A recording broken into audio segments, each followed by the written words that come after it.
saying it is a name of national interest. However, the Labour Party have said it's unlikely to accept the offer and that perhaps he should just go back to Clacton. Well, I've got a poll-up on X asking you that very question. Should Keir Starmer use Nigel Farage as an interloper between the US and the UK? Then, for this week's interview, former soldier Aidan Reid joins me. He was born in Azerbaijan in 1986. He navigated a complex journey to find his place in British society and surviving a brutal attack at just age 20. We'll get the whole story. But before all of that, let's get your latest news with Sophia Wensler.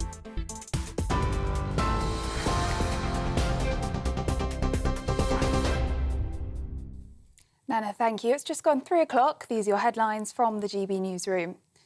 A man has been arrested following a fatal stabbing in South London. Police were called this morning to reports of a number of people being stabbed in Woolworth. 3 people were found with injuries and 1 man sadly died at the scene. Inquiries are underway to confirm his identity and inform his family. A man in his 60s was arrested at the scene and taken into police custody. The incident is not being treated as terrorism. The King led the nation through a 2-minute silence to mark Remembrance Sunday and honour fallen soldiers at 11 o'clock this morning.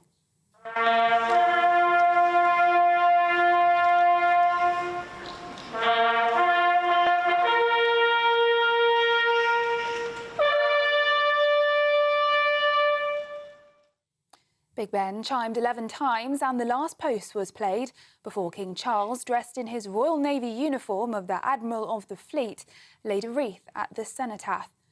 He was joined by members of the royal family, including the Prince and Princess of Wales. The Prime Minister, Sir Keir Starmer, and the leader of the opposition, Kemi Badenoch, both laid wreaths. They were also joined by former Prime Ministers. Today is also the first time since the start of the year that the Princess of Wales, who is recovering from cancer, is carrying out 2 consecutive days of public official engagements.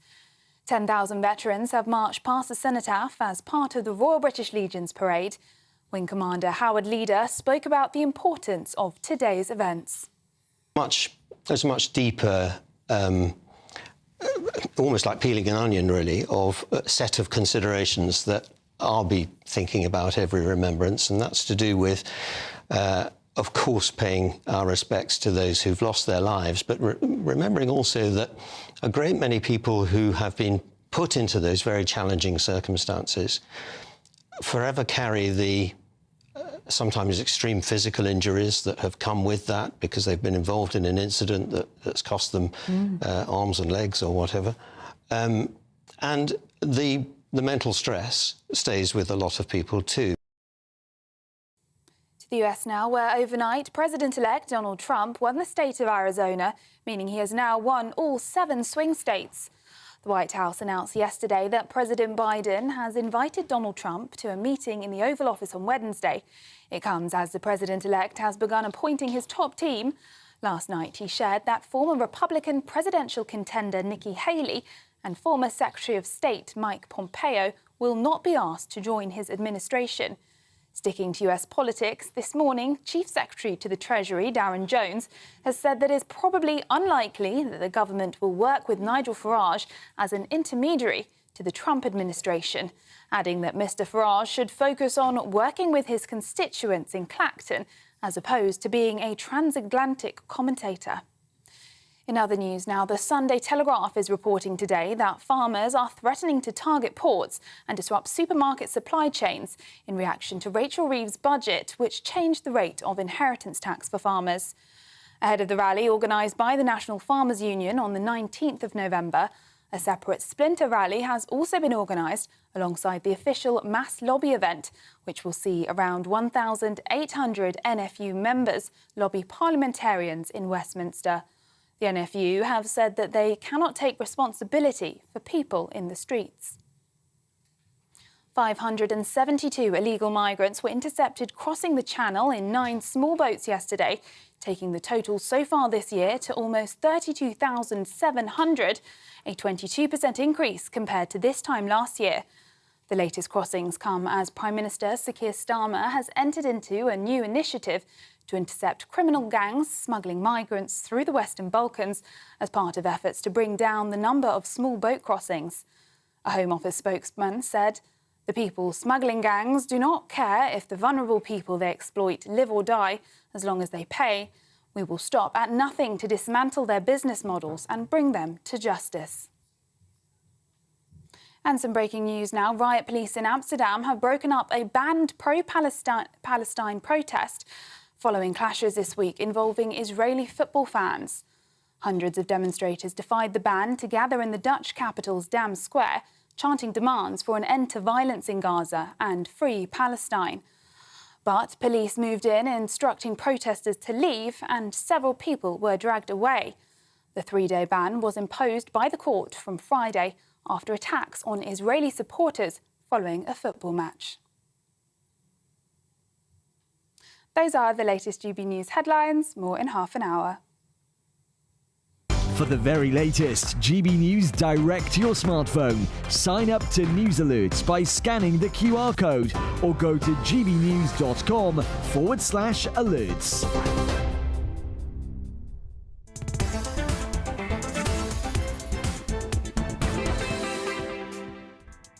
Good afternoon. It's just coming up to 8 minutes after 3 o'clock. This is GB News. We're live on TV, online and on digital radio. I'm Nana Akua. Coming up, the Great British Debate this hour, I'm asking, should Starmer use Farage to broker a trade deal with Trump? The Reform UK leader has offered to become the middleman between the UK and the US, saying it is in the name of national interest. However, the Labour Party has said that it's unlikely to accept the offer. But why? Why on earth wouldn't you? And maybe they won't actually have any choice. I can't wait to see this, David Lammy and Donald Trump. I've got a poll up right now on X. Cast your vote. Then at 3:40, Worldview, where we'll be crossing over to the US to speak to the host of the Politics People podcast, Paul Dudridge, where he'll be talking all about the Democrat leaders who are mounting a resistance to the Trump administration. All of that on the way. As ever, send me your thoughts, post your comments, gbnews.com/your say.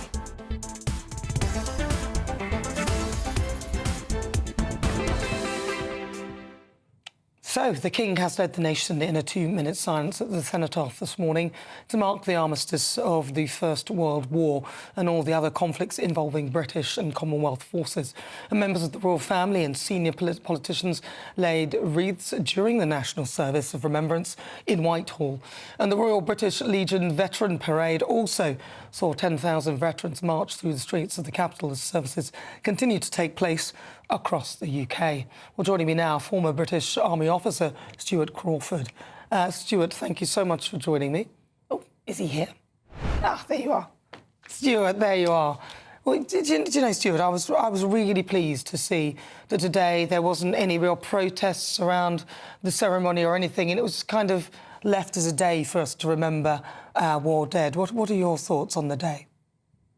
Yes, I think I'm very pleased too that there was no real disruption to what is our day of national mourning, if you like. The paradox is, of course, the ability of people to choose to protest on an important day for the nation as today is actually part and parcel of why so many did lose their lives during the last century or so, but particularly in our two wars of national importance, the First World War and the Second World War. But I'm very pleased that our National Day of Mourning was allowed to proceed without interruption, and I think that's entirely appropriate. Absolutely. Do you think that young people watching this now would be prepared to do what our servicemen did all those years ago? Because when I sort of have a chat with my daughter, she's seen things on TikTok and all the other stuff, and I think to myself, these people are not going to fight for this country. Well, that's a very good question. And funnily enough, it was a question that was asked at the Oxford Union. I think it was 1938 or 1937, where the question was debated, would this House fight for king and country? And the answer came back, no. And yet, a few years later, many of them, if not most of them, were in uniform, and some had already paid the ultimate sacrifice. I think it's easy to talk about how you might react to a war of national survival in the abstract, but it's another thing altogether when you're presented with it, particularly if family members have been affected by bombings or some other death at sea or something like that. So I'm confident that in the right sort of circumstances, that today's youth would probably rally to the flag, if I could put it that way. And why do you think it is just so important to continue to commemorate those who fought for our freedoms? Well, I think that, and again, I'll go back to particularly the Second World War, where had we not been part of the ultimately successful side in that war, then society, British society today, might be very different from what we experience now. And so it is that and the other wars which we are commemorating are a part of the formative process which has brought the United Kingdom and other countries to where they are today. So it's an important part of history. History is important not because it repeats itself necessarily, but because it sometimes paraphrases itself. And if we look at today's dangers from, revanchist Russia and in the Middle East, et cetera, and the fact that our armed forces are relatively run down these days, it is a bit reminiscent of 1933 to 1938, when we just managed to pick up our defences in time to counter Hitler and his assault on the Western world. Yeah, because I was actually just going to talk about that, because we do this ceremony very well, we do all the stuff very well, but if you look at our depleted armed forces, I think the estimated number of days we'd be able to survive in a war, say, similar to the one that Ukraine are fighting against Russia, I think it was 8 days with the stuff we have. So we're very good at acting it out and saying how we care about all of this, but when it comes to it, even if people were prepared to lay their lives, we simply don't have the equipment or anything really, do we? No, and I think first and foremost, we don't have an adequate number of personnel in any of the three services, so that the Navy can't crew its ships. The Army can put a very, very modest contribution into the field, and the RAF doesn't have enough pilots. But there are lots and lots of different reasons for that, and we could discuss that for the next 2 hours and still not get anywhere. But your point is absolutely correct. We have run our armed forces down to the point where they may not be credible anymore. Luckily, we don't plan to fight on our own because we're part of NATO. And NATO's our biggest ally is obviously the United States of America. But of course, that might change with President Trump entering a second term at the White House. So I think we really do need to pay attention and start sorting out our military before it's too late. Stuart Crawford, thank you very much. Very good to talk to you. Thank you. Well, Stuart did mention Trump, and that is a good topic of conversation, because Sir Keir Starmer, perhaps he should consider using Reform UK's leader Nigel Farage to help with relations with the incoming US President Donald Trump, and even consider him for trying to broker a trade deal with the United States. The Reform UK leader has offered his services between the UK and the US, saying that it is in the name of the national interest. However, the Labour Party has said it's unlikely to accept his offer and kind of told him to just go back to Clacton and do his work there. Well, joining me now is former co-deputy leader of Reform UK, Ben Habib. Ben Habib, thank you very much for joining us. Good afternoon. Well, how do you feel about the Trump win? Well, I'm absolutely delighted. For the first time for many years, we've got a leader of the biggest Western democracy, the most powerful, most economically prosperous economy, going to turn his back on the internationalist, globalist agenda by which we've been run for the last 27 years, give or take a few years here or there. He stands for a prosperous, proud United States of America with borders. He's going to ditch net zero. He's going to deregulate. He's going to cut taxes. He's going to rocket propel the American economy. And this is the kind of thought process that we need our government in this country, and indeed our European partners, as Boris Johnson likes to call them. I call them countries. European countries similarly need to adopt. If we are to survive as Western civilization, we need to do more of what Trump is going to do for the United States. So do you think then, given that he has such a good relationship with Nigel Farage, that it is foolish for Keir Starmer or the Labour Party to sort of say, no, we're not going to work with Nigel at all? Yeah, so I just want to step back from that. Right. People talk about trade deals as if there's some sort of panacea for trade. They're not. The key thing with trade is you've got to produce product that the counterparty wishes to buy. And the real issue here is that Trump is going to deregulate, he's going to cut taxes, he's going to make energy even cheaper for the United States of America. We, on the other hand, have a very highly regulated economy, a very highly taxed one, and our energy costs are through the roof because of our ideological tilt towards net zero. If Trump does what he's going to do, the trade deal that everyone keeps talking about is going to be of no relevance, because the pressure on the British economy isn't going to come from the absence of a trade deal. It's going to come from the US being supercharged and us effectively going at the speed of ourselves, really. Yeah, we'll be going at the effective speed of a towboat, and they'll be going, like a jet streamer through the waves. And so I think if Nigel's going to deploy himself for the benefit of the United Kingdom, what he really needs to do is sit outside the Labour Party, not offer his services to produce a trade deal, but make sure this Labour Party understands that unless it adopts the agenda that Trump is adopting, we will be in an economic backwater and our own economy is going to suffer dramatically. The great thing about Trump doing what he's going to do is you either get on board with it or you suffer. And that's the message Farage should be driving home to Starmer. Get on that bandwagon. Get on the bandwagon of a strong, prosperous, deregulated, lower tax economy so the UK can actually compete with the US. That's what we need to do. We need to compete with global economies. It's not about trade deals. It's about having stuff other people want to buy. But it does seem utter madness, again, from the Labour Party that you would turn away somebody potentially who is who's talking about the national interest. I mean, OK, I suspect Nigel obviously has his own interest as well, obviously. I think Nigel is... But it is in the national interest for us to have an excellent relationship with America. It is. David Lammy, who has made those ridiculous comments, who's not going to apologise or whatever it is he's not going to do, is not really the man to be broken. It is not in the national interest for this Labour government to be given any cover whatsoever. They should be exposed for the useless party that they are. And I think it's political theatre that Nigel has offered his services to the Labour Party. Can you imagine? He would have to give up his own political views, he'd have to adopt the clothes of a civil servant and act on David Lammy's instructions. I think that relationship would last about 30 seconds. I don't know how much longer David Lammy can sustain his... I know, he's got to go. Well, even Starmer has said stuff about Trump, which is just unacceptable. Well, Angela Rayner as well. They've all done it. They've all had their 2 pennies worth of...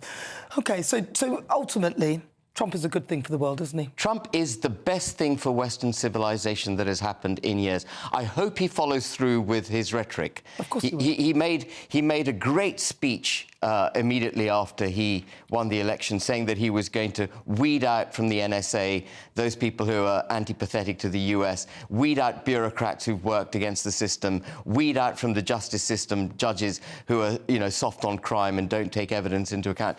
These are things that are important because there's been a long march through the institutions, both in this country, Europe and the United States, of this kind of uber left-wing, self-harming set of bureaucrats, and they've got to be removed. If he can do that, what Starmer should be doing is looking over his shoulder and thinking, if I don't get on board with this, if I don't sort out our own civil service, if I don't sort out our own agenda, the United Kingdom is going to be in even more trouble than it is at the moment. All right, Ben Habib, thank you so much. Really good to talk to you.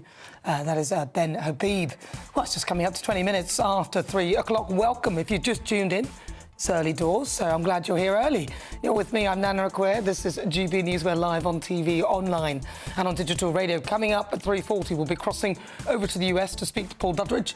He's the host of the Politics People podcast in Worldview. But next, for the Great British Debate this hour, I'm asking, should Sir Keir Starmer use Nigel Farage to broker a trade deal with Trump? This is GB News.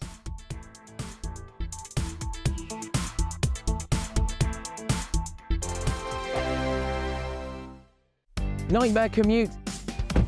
Kick it up a gear with GB News Radio. You can listen online and on DAB+ and on the GB News app. We're also on TuneIn and the Radio Player apps. From the school run to rush hour, get revved up with GB News Radio. We are the People's Channel, Britain's news channel. This is Britain's Newsroom, where your voice matters. It's just astonishing. With expert analysis and honest opinion, we don't just keep you informed. We bring you unique perspectives you won't see anywhere else. Can't argue with any of that. When the news happens, It happens here. On Britain's Newsroom, weekdays from 9:30 a.m. Only on GB News. Your weekend starts here with Friday Night Live with me, Mark Dolan, 8 till 9 on GB News. Big stories, big guests and big laughs as we get you ready for a cracking weekend. That's Friday Night Live with Mark Dolan. Fridays 8 till 9 on GB News. Bring your own drinks. The admission's free. Patrick Christie's Tonight. Weekdays from 9 p.m. We all know that pensioners will freeze to death this winter because of the cruel cut to the winter fuel payment, rising council tax, the energy price cap going up, all of that. Now, instead of looking after them, we appear to have a government that seems to want to make their lives worse. Now, they might not care, but you do. And thanks to you, I have now raised more than £270,000 for Friends of the Elderly. You have raised more than the entire amount they gave away in grants for the most desperate pensioners last year. So amazing effort. Thank you very much. Now, I said I'd do a freezing cold swim to raise awareness for how cold some pensioners will be in their own homes this winter.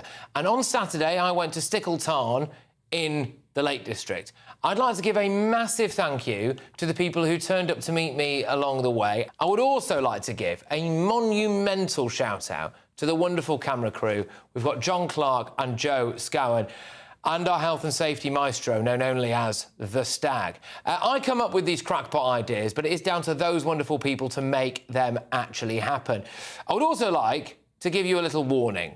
There are aspects of this footage that you will not be able to unsee. I am aware that at times my body resembles a bag of milk. But you know what? If me embarrassing myself helps to raise a bit more money, then so be it. And you can go to justgiving.com/page/Save Our Seniors now to donate. GB News, the People's Channel. We're proud to be GB News, the People's Channel. And as you know, we always love to hear your views. Now, there's a new way of getting in touch with us at gbnews.com/yoursay. By commenting, you can be part of a live conversation and join our GB News community. You can even talk to me, Bev Turner, or any of the members of the GB News family.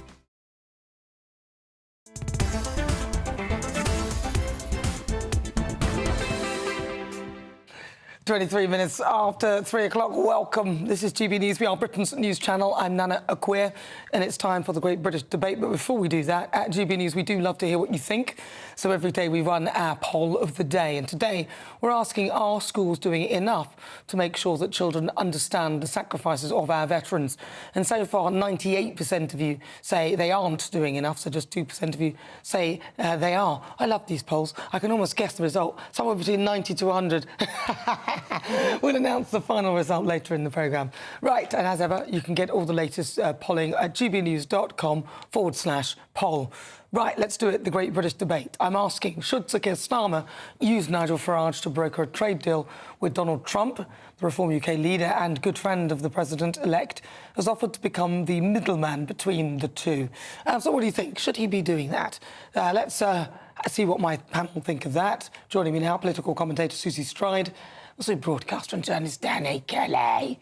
I'm going to start with Susie Stride because she's not happy with the news of Donald Trump. Are you?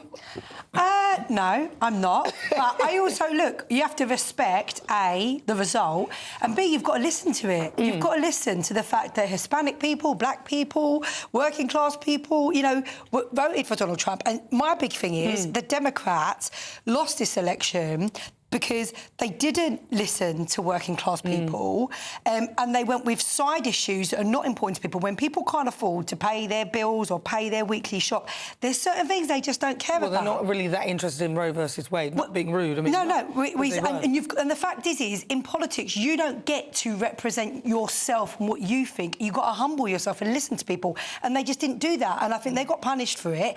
I'm sad about that. However, I just hope over the next couple of years, you know, they have a real kind of shakedown and wake up, you know. But I do think it's always an injustice when you don't listen to working class people, and that's what they didn't do. Well, perhaps you should tell that to your party.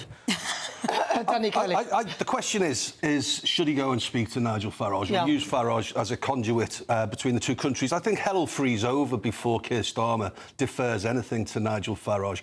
And I also think that we're not at that stage yet. And I also think that Nigel Farage can't do much anyway, because Trump is a self-protectionist. He's doing everything for America. I'm in business away from broadcasting. If Nana came to me to say, Dank, you saw me out a deal on a used car, of course, Nana, I'll look after you, but business is business. It's the same thing with Trump and Farage. Are you saying that I wouldn't get a special deal? You would get one hell of a spectacular deal. You better, otherwise you ain't coming back. You would get a spectacular... But at the end of the day... Think about it, Danny. Oh, no. OK, we can talk during the advert break. But there's no way Donald Trump is going to give a preferential deal that is spectacular to the Brits. I don't think. Oh, I think he might. Well, I don't think he will, because he's a self-protectionist. Yeah, but he could do it on condition, because Donald Trump is also quite funny, isn't he? He's quite comedic and he knows how to play the game. So I suspect he might say, yeah, as long as I'll give you a good deal, as long as to Keir Starmer, as long as you do this, this and this. And Keir Starmer will have to do something for the national interest, even though it might pain him. But also, this could be deemed, however you feel about Brexit, if we do get a special deal, this could be deemed as a benefit from Brexit, because the rest of the European Union will be treated as a bloc. The Brits will be treated, hopefully, preferentially, by Donald Trump, although I think that's a long shot. Do you think that perhaps Keir Starmer should consider actually working with someone like Nigel Farage, if it means, for the national interest, as you yourself have pointed out, that we might get a better deal? I mean, I think you always have to do things in the national interest, but I don't think it's actually probably practical, like your commentator before was saying. Look, you know, Nigel Farage can do what Nigel Farage is doing, and he's got a good relationship with Donald Trump, and that's fine. And I think ultimately the Labour government need to do what they're going to do to now build that relationship. And I think, I mean, what I've read in the papers is it might be Peter Mandelson they put into that position. You know, people say that David Lammy is actually built after the comments he made, which, let's be honest, lots of people made comments, including JD Vance, about Donald Trump. That's still not acceptable, just because lots of other people made certain comments. Well, yeah, but the point is, you know, in the same way that JD Vance moved past those comments with Donald Trump, it looks like David Lammy has moved past those comments. Well, maybe JD Vance apologised. Well, ultimately, look, what we can see is David Lammy has built a good relationship now with that new administration. Like, over these months, he's been doing that. And obviously, Keir Starmer, David Lammy, they had their dinner together in New York and they sat down, they had a chat. But I think the point is the Labour government are going to need to appoint someone that they trust, but that is going to be good in that role. And what you're right about is you need someone good in that role, because Donald Trump is a certain type of person. But Mandelson may be the right person for that role. Well, what I think's really interesting, if I may just interject, we were just talking about Farage and leverage, and I don't think it's there. I also don't think Trump is going to punish Britain because of Lammy's comments either. I think Trump is a businessman, and I don't think he's going to say, because that guy, when he was a backbencher in 2017, labelled me a sociopath and all of those inaccurate things, slanderous, libelous things. I don't think he's going to say, do you know what, Britain, I'm going to, instead, EU 20%, you're 21%. I think he is going to punish him, but I think he's going to do it in a way that will be punishing towards David Lammy and the Labour Party. They could embarrass him. If they don't, he could offer them an incredible deal with a couple of provisos, which would be detrimental to people like David Lammy. I can imagine him punishing him publicly in the sense that keeping him waiting for 2 hours with the world's press taking photographs of Lammy sitting there by an empty Donald Trump's. I can imagine that. I don't know, let's just see. I mean, look, the interesting thing about him is he is deeply unpredictable, isn't he? Do you know what I mean? So you don't know what he's going to do, you know. I feel deep down he actually has a bit of a love for this country. Oh, he does, you know what I mean? And so I just wonder whether he will just move past that, you know, because you've seen him move past it with other people, and I just wonder whether, you know, we'll see a bit of a fresh, you know, fresh slate or whatever, a fresh season, you know, now, which obviously is what we all hope, because we want to build good relationship with them. We want good trade deals. You know, we actually want now Donald Trump to do well. You know, I wouldn't have said that 2 weeks ago, but he now is the leader of America. I want him to do well. Well, you know, he will use it as part of a bargaining chip. I mean, who could resist? I would, absolutely, to get better deals, because obviously we want a great relationship with Donald Trump, the United States. And I think Donald Trump, he's also got control of both houses. So he can, in a way, do what he needs to do and do what he wants. And he does love Britain. And Nigel Farage would be a good broker. And I think Keir Starmer needs to maybe pop his ego back and have a rethink. But he can't ask the leader of a rival political party to work with the Labour government, can he, as a conduit? He can't. That's just unheard of, surely. Well, why not? Just because it's never been done before. Well, if you think about it... In the national interest, I mean, look, this country needs to have America by its side, doesn't it? Look, so if it was me, I would not be already saying, oh, I'm never going to do that, we're not going to do that. I would just be open to an opportunity and see if there's any way that either I could get around it. But I wouldn't stake my claim and say, oh, we're not going to be doing that. No, I think once you put you draw a line in the sand to say we're not doing it, then it's difficult to U-turn. So leave it open. But I think they do have other options. You know, we're a great country. We've got lots of great people. I think they've got other options there. You know, of like people. Well, I think look, you know, whatever you may think about his politics or whatever, ultimately, you know, I think Peter Mandelson would be a very strong person in that position. And I think, you know, you get those people, don't you, that can just work with all sides, that can just, like, get on with people, that also understand. And my understanding is he's done a lot in America. I think he's got a lot of friends in America. And you just need someone that understands the way the Americans work. And also, you just need someone that's going to get on with Donald Trump and his team, you know. And, you know, my understanding is that Lammy has already built quite a good relationship with J.D. Vance, which I don't think actually is probably difficult to do, because J.D. Vance comes from a very working-class, poverty-stricken background. David Lammy comes from a very working-class background. And somehow, you know, they've built a relationship there, and I think that's positive. And basically, that is the way ahead. And really, all of us from all sides, we all want to cheer that on, don't we? They all like to talk about this working-class background, but some of them went to some very, very posh schools and had some very good education. And some people who were sons of toolmakers, their father actually owned the thing. So, you know. But anyway, welcome. This is GB News. It's just coming up to 32 minutes after 3 o'clock. We're live on TV, online and on digital radio. I'm Nana Akua. Coming up, I'll be asking with regards to Donald Trump, can he save the West? But first, let's get your latest news headlines with Sophia Wensler.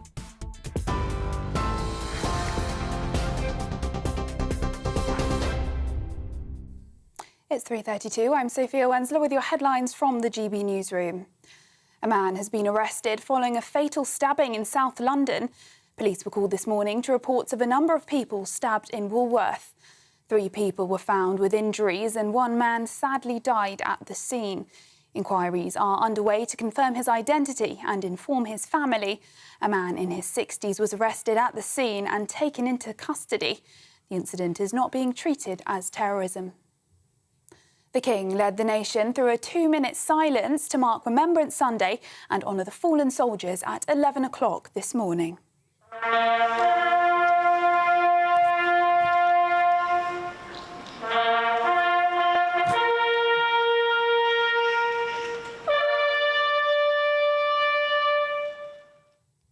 Big Ben chimed 11 times and the last post was played before King Charles, dressed in his Royal Navy uniform of Admiral of the Fleet, laid a wreath at the cenotaph. He was joined by members of the royal family, including the Prince and Princess of Wales. The Prime Minister, Sir Keir Starmer, and the leader of the opposition, Kemi Badenoch, both laid wreaths. They were also joined by former Prime Ministers. Today is also the first time since the start of the year that the Princess of Wales, who is recovering from cancer, is carrying out 2 consecutive days of public official engagements. 10,000 veterans have marched past the cenotaph as part of the Royal British Legion's parade. To the US, where overnight President-elect Donald Trump won the state of Arizona, meaning he has now won all 7 swing states. The White House announced yesterday that President Biden has invited Donald Trump to a meeting in the Oval Office on Wednesday. It comes as the president-elect has begun appointing his top team. Last night, he shared that former Republican presidential contender Nikki Haley and former Secretary of State Mike Pompeo will not be asked to join his administration. Sticking to US politics, this morning, Chief Secretary to the Treasury, Darren Jones, has said that it is probably unlikely that the government will work with Nigel Farage as an intermediary to the Trump administration, adding that Mr Farage should focus on working with his constituents in Clacton as opposed to being a transatlantic commentator. 572 illegal migrants were intercepted crossing the Channel in 9 small boats yesterday, taking the total so far this year to almost 32,700, a 22% increase compared to this time last year. The latest crossings come as Prime Minister Sir Keir Starmer has entered into a new initiative to intercept criminal gangs smuggling migrants through the Western Balkans as part of efforts to bring down the number of small boat crossings. A Home Office spokesman said the people smuggling gangs do not care if the vulnerable people they exploit live or die as long as they pay. We will stop at nothing to dismantle their business models and bring them to justice. Those are the latest GB News headlines. More in half an hour. For the very latest GB News direct to your smartphone, sign up to News Alerts by scanning the QR code or go to gbnews.com/alerts.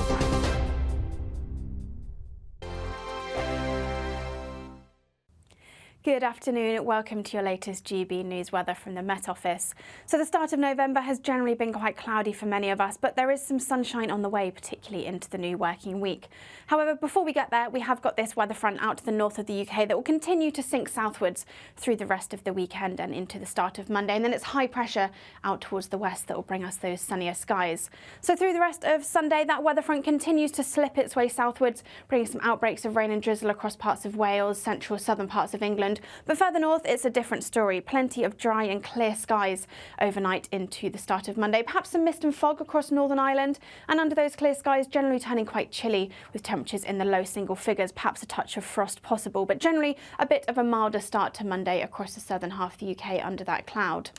But it will be a dry and chilly start across parts of Scotland. We will see 1 or 2 showers across the northeast. These generally a little lighter than we're seeing through Sunday afternoon. And there will be some mist and fog lingering, particularly across parts of Northern Ireland and into northern England as well through Monday morning. Across much of England and Wales, generally a dry and bright start to the morning. That cloud from the weather front just lingering across the south for a time.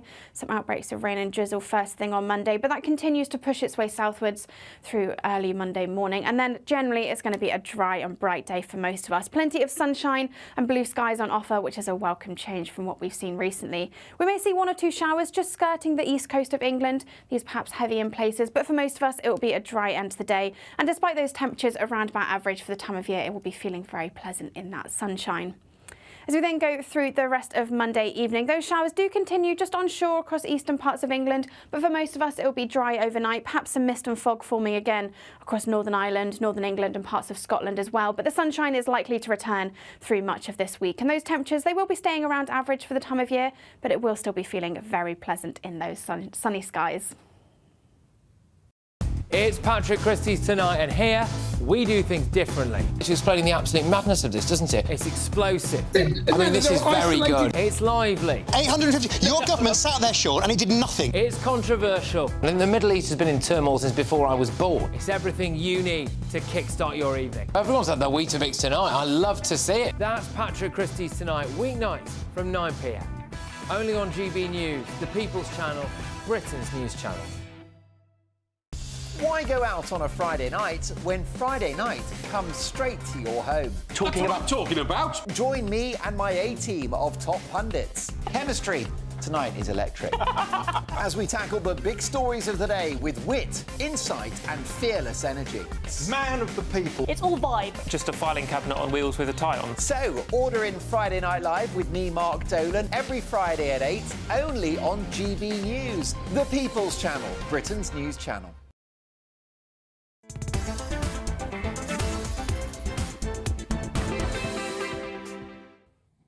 Good afternoon. It's fast approaching 39 minutes after 3 o'clock. This is GB News. We are Britain's news channel. I'm Nana Akua. Welcome. It's time for the Great British Debate this hour, and I'm asking, can Donald Trump save the West? Now, the return of the president-elect could revive the Western alliance at a time when threats across the world have never been more challenging, ranging from China, North Korea, Russia, Iran, and also due to the strong rhetoric. Could he force these countries to rethink their efforts in their threats to the West? So for the Great British Debate this hour, I'm asking, do you think that Donald Trump could possibly save the West? Joining me now, political commentator Susie Stride and broadcaster and journalist Danny Kelly. Danny Kelly! What do you think? Is that a felt poppy? Yes, it is. Made out of felt. Danielle, my wife, pinned it for me this morning. That's really nice. It's nice, isn't it? He hasn't got any leaves. Can he save the West? I don't think the West needs saving at the moment. You don't think? I don't think so. I think Donald Trump, when he said he could stop the Russian-Ukraine thing within a day, I think that was foolish for him to say that. What do you think he can't? Well, I don't know what he's going to do. How can you stop a conflict within a day, within 24 hours? Unless, of course, you order Zelensky to just concede what the Russians have gained and just said, listen, pal, that's it, you've lost it. You know, 500,000 men have died. Just think about that. 500,000 men, so maybe even more. Yeah. Is it worth it over a strip of land? And then you get into the geopolitical arguments about, well, if he takes that, what's next? But 500,000 men have died, maybe That's even what more. he said. So I hope he can stop it. And looking at it objectively, if someone said, look, Dan, Ukraine are going to concede 800 mile wide and maybe even more in height land. And don't forget, Russia have got this political, historical attachment to it anyway. The war's going to stop. I'd say, do you know what? And they're not going to push further, Dan, that's it. I don't know. They're not going to push towards Poland. No. I'd say, do you know what? 500,000, I'd say give it them. But it's depends whether you can trust them or believe them, though, because Putin made many statements. And that was I qualified it. It was heavily caveated. So long as they weren't going to continue towards Poland or towards Kiev or whatever. Go on. I don't think you can trust them. Susie Stride. Yeah, I mean, it's interesting. I mean, one of the plights that's quite close to my heart is the Iranian people. And, you know, I've got a lot of friends that are Iranian in this country, like refugees or, you know, and they wanted Trump to win because for them, they felt that he was very successful at being very hard-handed with Iran, you know. And I think it's going to be interesting to watch that and to watch what goes on there because ultimately, over the last few years, you've seen Iran actually running riot, you know, with all these kind of like little proxy wars and, you know, even in this country, we had a TV station closed down because of the kind of background work of the Iranian government. And when that happened, I went on TikTok and I was like, you know, how are we allowing this to happen in our country? And, you know, they've got away with far too much. They're very evil government. You can't really call them a government, you know. No. And so I think it's very interesting to see, you know, what Donald Trump does with Iran. And I think that's part of what people are talking about. They're talking about China, they're talking about Iran, they're talking about Korea, and they're talking about the way that he is and the way that he operates, which is obviously very different to the standard American president, and actually the impact that could have. And, you know, because I'm an ever not optimist, I'm hoping that actually maybe some of those things are going to look positive, you know. I have a feeling that he's got the measure of all the different world leaders, the ones that are difficult to reach. But he's also said, he's got on record saying that he doesn't want another war, another military conflict. No. He's also said, you know, or people have mooted the fact that this 800-mile strip of land, which I just spoke about, it would be patrolled by EU soldiers, including Brits, because that was in all the papers yesterday. So is he going to put a lot of pressure on Iran by threatening them with a military conflict, which he's already said he doesn't want? You know, it's almost like he's bluffing, and it's almost like he's exposing himself as a bit of a bluffer. I don't know, but the Iranians may think, well, hang on, OK, so he's stationed a load of aircraft carriers just on our coast, but he's already said he doesn't want a military conflict. What are we worried about? Well, no, I don't think they think like that at all. I think they'd be very concerned because, obviously, when they bombed Israel, one of the main partners in that to saving Israel was the United States. So I don't think that Iran will be thinking, oh, well, it's fine. I think they'll be worried when Donald Trump is in power. What would they be worried about? Well, they'll be worried about their own heads because obviously... A military invasion or any conflict. Well, sanctions, but they also... I can't remember who it was, but back when Trump was leader before, they went after a senior Iranian military leader and they assassinated him in Baghdad, I think it was. Yeah. Do you know what I mean? And it's things like that. Because like you say, look, no one wants to kick off a big war, do you know what I mean? Like, no one wants that, and let's hope nothing like that happens. But there's other ways, isn't there, of putting pressure on people, like the sanctions. You know, China are worried.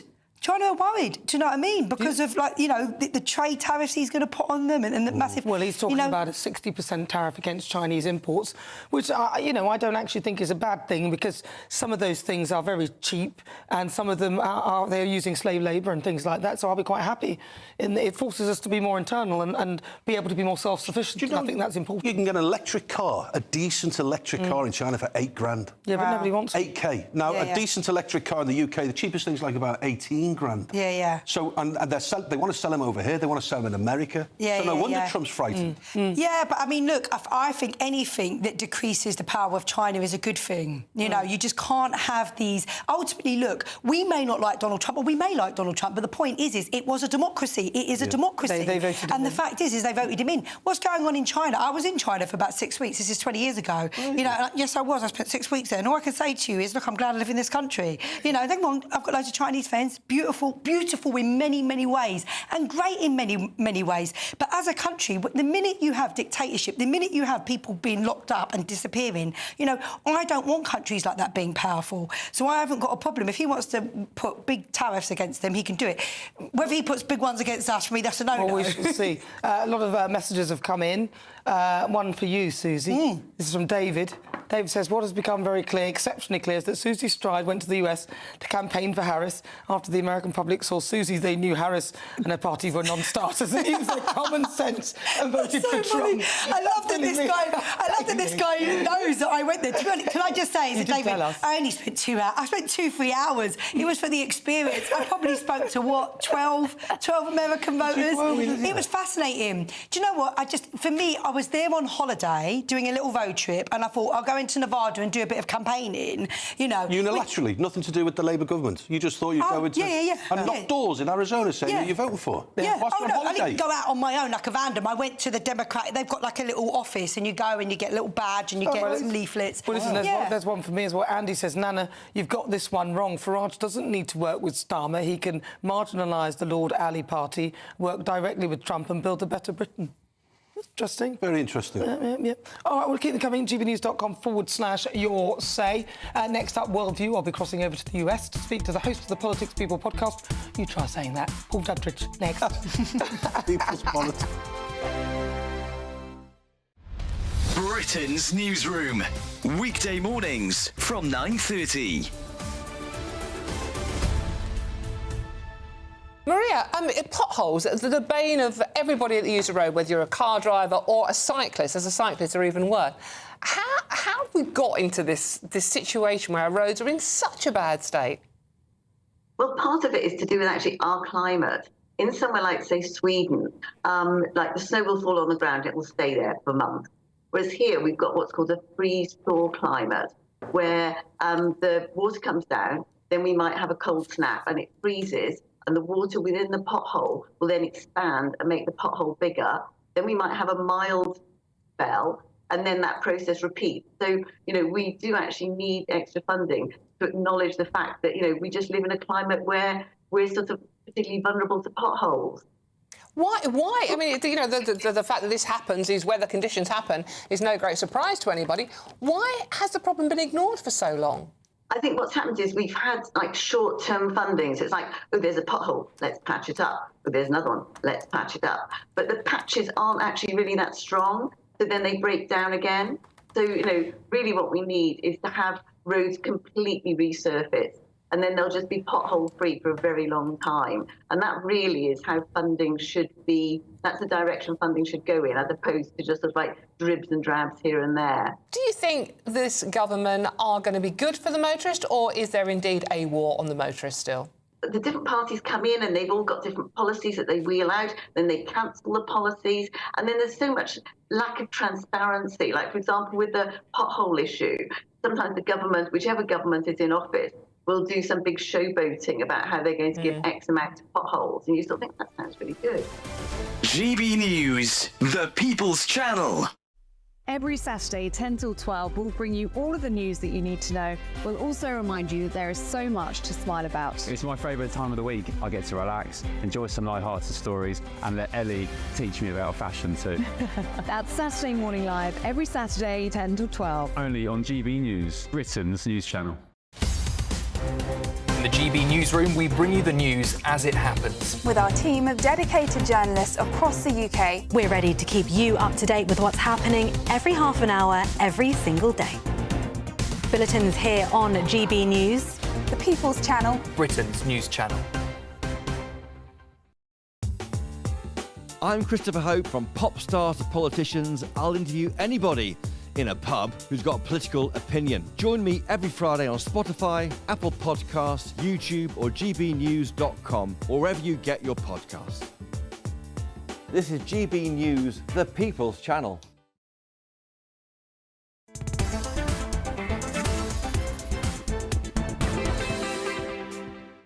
Good afternoon, 49 minutes after 3 o'clock. This is GB News, we're Britain's news channel. We're live on TV, online and on digital radio. Right now, though, it's time for Worldview. Let's cross over to America and speak to the host of the Politics People podcast, Paul Dudridge, and let's find out what's going on there. Paul Dudridge, thank you, welcome. I bet you're jubilant. There was a moment there where you seemed worried. Nothing to worry about. In my defence, I am an idiot. I did not see... I just didn't see this happening. This is better than a win. I can't even express to you what it feels like over here. It's a bigger reaction from both sides than 2016. That was a surprise and people thought it was a stunt almost. This is really embedded. But yes, I called it completely wrong. I thought after the midterm elections, the result in the midterm elections, I thought abortion was going to carry the day. And I missed the obvious. I missed the obvious, which is it's always the economy stupid. And I am very, very stupid and very contrite, but gosh, I'm jubilant, absolutely. Yeah, it's good, isn't it? So he won all of the swing states, didn't he? We just got news of the last one today. So that is a complete landslide. Arizona. He took Arizona as well. It is extraordinary. Do you know what? I was talking to somebody about this yesterday. You know, like there isn't one state that's completely declared its result yet. The counting hasn't finished, apparently, in any of the states. Oh, it's really? like some... California is still only 63 or 65% counted. It's the weirdest thing. They take so long, and yet they've got machines. So yes, but the results are in and accepted. But what you'll see is the popular vote going up. I think on the day he won 71 million in the popular vote. He's now up to, I think, 74.5 million, because they're literally just like still counting. No, but apparently the Democrat leaders are mounting a resistance to the Trump administration already. So they're not... Joe Biden said, we'll have a peaceful transfer of power, but some of the leaders are mounting some sort of resistance. What's going on?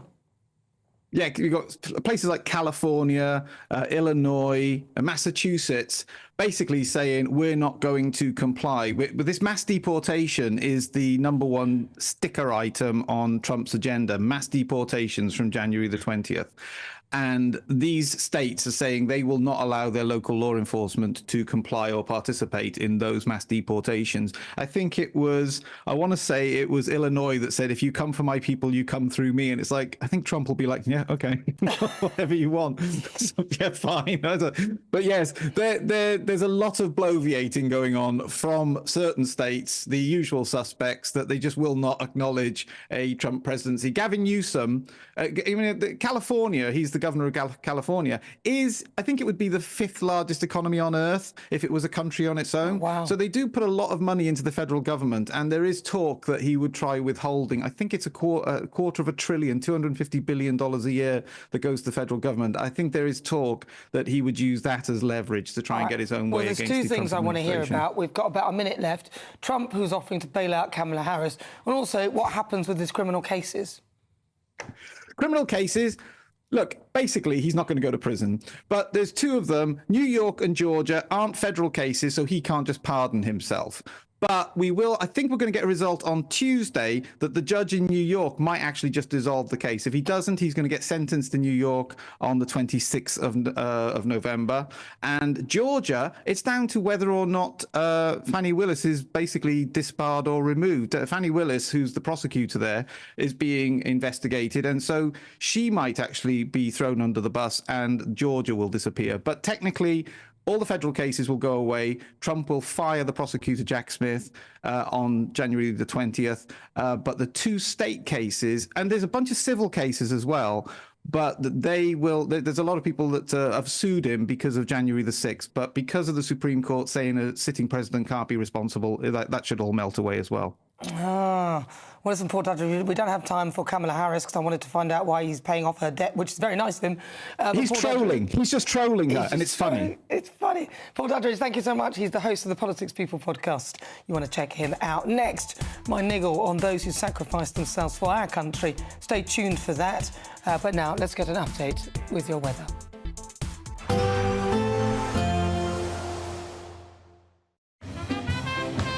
There will be a light breeze in the morning, leading to a warm front. Boxed heat pumps, sponsors of weather on GB News. Good afternoon. Welcome to your latest GB News weather from the Met Office. So the start of November has generally been quite cloudy for many of us, but there is some sunshine on the way, particularly into the new working week. However, before we get there, we have got this weather front out to the north of the UK that will continue to sink southwards through the rest of the weekend and into the start of Monday. And then it's high pressure out towards the west that will bring us those sunnier skies. So through the rest of Sunday, that weather front continues to slip its way southwards, bringing some outbreaks of rain and drizzle across parts of Wales, central southern parts of England, England. But further north, it's a different story. Plenty of dry and clear skies overnight into the start of Monday. Perhaps some mist and fog across Northern Ireland. And under those clear skies, generally turning quite chilly with temperatures in the low single figures. Perhaps a touch of frost possible, but generally a bit of a milder start to Monday across the southern half of the UK under that cloud. But it will be a dry and chilly start across parts of Scotland. We will see 1 or 2 showers across the northeast. These generally a little lighter than we're seeing through Sunday afternoon. And there will be some mist and fog lingering, particularly across parts of Northern Ireland and into northern England as well through Monday morning. Across much of England and Wales, generally a dry and bright start to the morning. That cloud from the weather front just lingering across the south for a time. Some outbreaks of rain and drizzle first thing on Monday, but that continues to push its way southwards through early Monday morning. And then generally it's going to be a dry and bright day for most of us. Plenty of sunshine and blue skies on offer, which is a welcome change from what we've seen recently. We may see 1 or 2 showers just skirting the east coast of England. These perhaps heavy in places, but for most of us it will be a dry end to the day. And despite those temperatures around about average for the time of year, it will be feeling very pleasant in that sunshine. As we then go through the rest of Monday evening, those showers do continue just onshore across eastern parts of England, but for most of us it will be dry overnight, perhaps some mist and fog forming again across Northern Ireland, Northern England and parts of Scotland as well. But the sunshine is likely to return through much of this week, and those temperatures, they will be staying around average for the time of year, but it will still be feeling very pleasant in those sunny skies. Heavy showers first thing will be followed by a warm, cosy day. Boxed boilers, sponsors of weather on GB News. There's only 2 weeks remaining to win Christmas on Us this year. First, we'll give you £20,025 in tax-free cash. Then we'll give you £5,000 to spend on all of your Christmas presents, with a further £500 in vouchers to spend at your favourite supermarket. Finally, a GB News Christmas goodie bag. You'll get it all in time for the big day. For another chance to win, call 0903 681 3232. Calls cost £2 plus your network access charge. Text cash to 63232. One entry costs £2 plus 1 standard network rate message, or text bonus to 63232. 5 entries cost £5 plus 1 standard network rate message. You can enter online at gbnews.com/win. Entries start from just £2, or post your name and number to GB09 PO Box 8690 Derby DE1 9TT. UK only. Entrance must be 18 or over. Lines close at 6 p.m. on the 22nd of November. Please check the closing time if listening or watching on demand. Join me, Camilla Tominey, for a frank and honest discussion with those in power that cuts through the spin and gets to the heart of the issues shaping our nation. You haven't confirmed that you want to stand as leader, but you haven't ruled it out either. This report basically says that he's not fit to stand trial. Is he indecisive? Incompetent? I deliver the dose of reality Westminster needs. That's the Camilla Tominey Show at 9:30 every Sunday on GB News. The People's Channel, Britain's news channel.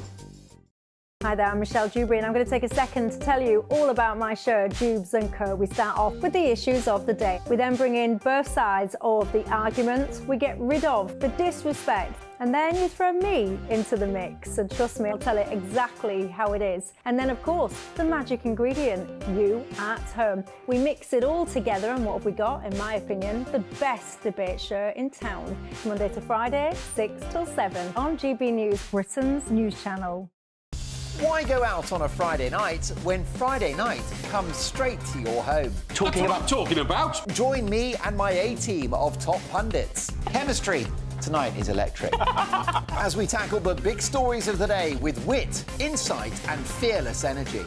Man of the people. It's all vibe. Just a filing cabinet on wheels with a tie on. So, order in Friday Night Live with me, Mark Dolan, every Friday at 8, only on GB News, the People's Channel, Britain's news channel.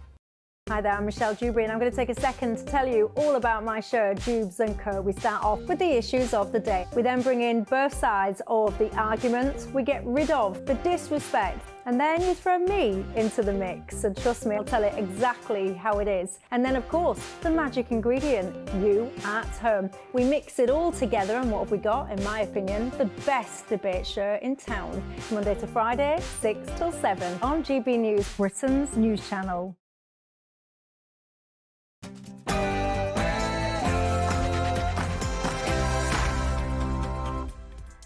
Hello, good afternoon and welcome to GB News. We're live on TV, online and on digital radio. I'm Nana Akua. And for the next 2 hours, me and my panel will be taking on some of the big topics hitting the headlines right now. This show is all about opinion. It's mine, it's theirs, and of course it's yours. We'll be debating, discussing, and at times we will disagree, but no one will be cancelled. So joining me today is political commentator Susie Stride, also broadcaster and journalist Danny Kelly. So coming up, of course, today is Remembrance Sunday. At 11 o'clock this morning, the country, led by His Majesty the King, paid tribute to the fallen soldiers, those who truly put the great in Britain. And throughout the show, we will remember those who gave their lives for our freedoms. Then coming up in my niggle, I'll pay tribute to those who sacrificed their lives for this great country, but ask questions over whether the current generation would do the same. That's coming up. Then for the great British debate this hour, I'm asking, should Starmer use Nigel Farage to break a trade deal with Donald Trump? I've got a poll up right now on X asking you that very question. What do you think? Then for this week's interview, former soldier Aidan Reid, born in Azerbaijan in 1986, navigated a complex journey to find his place in British society and surviving a brutal attack at age 20. Will he be live with me in an hour with the whole story? But before we get started, let's get your latest news with Sophia Wensler.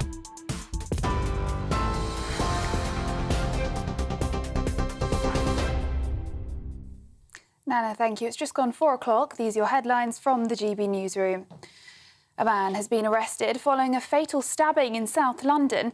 Police were called this morning to reports of a number of people stabbed in Woolworth. 3 people were found with injuries and 1 man died at the scene. Inquiries are underway to confirm his identity and inform his family.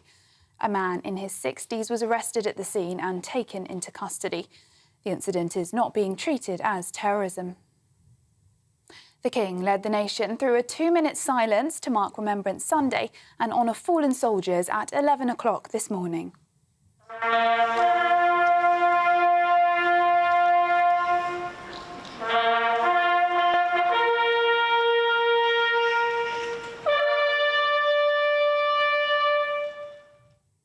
Big Ben chimed 11 times and the last post was played before King Charles, dressed in his Royal Navy uniform of the Admiral of the Fleet, laid a wreath at the cenotaph. He was joined by members of the royal family, including the Prince and Princess of Wales.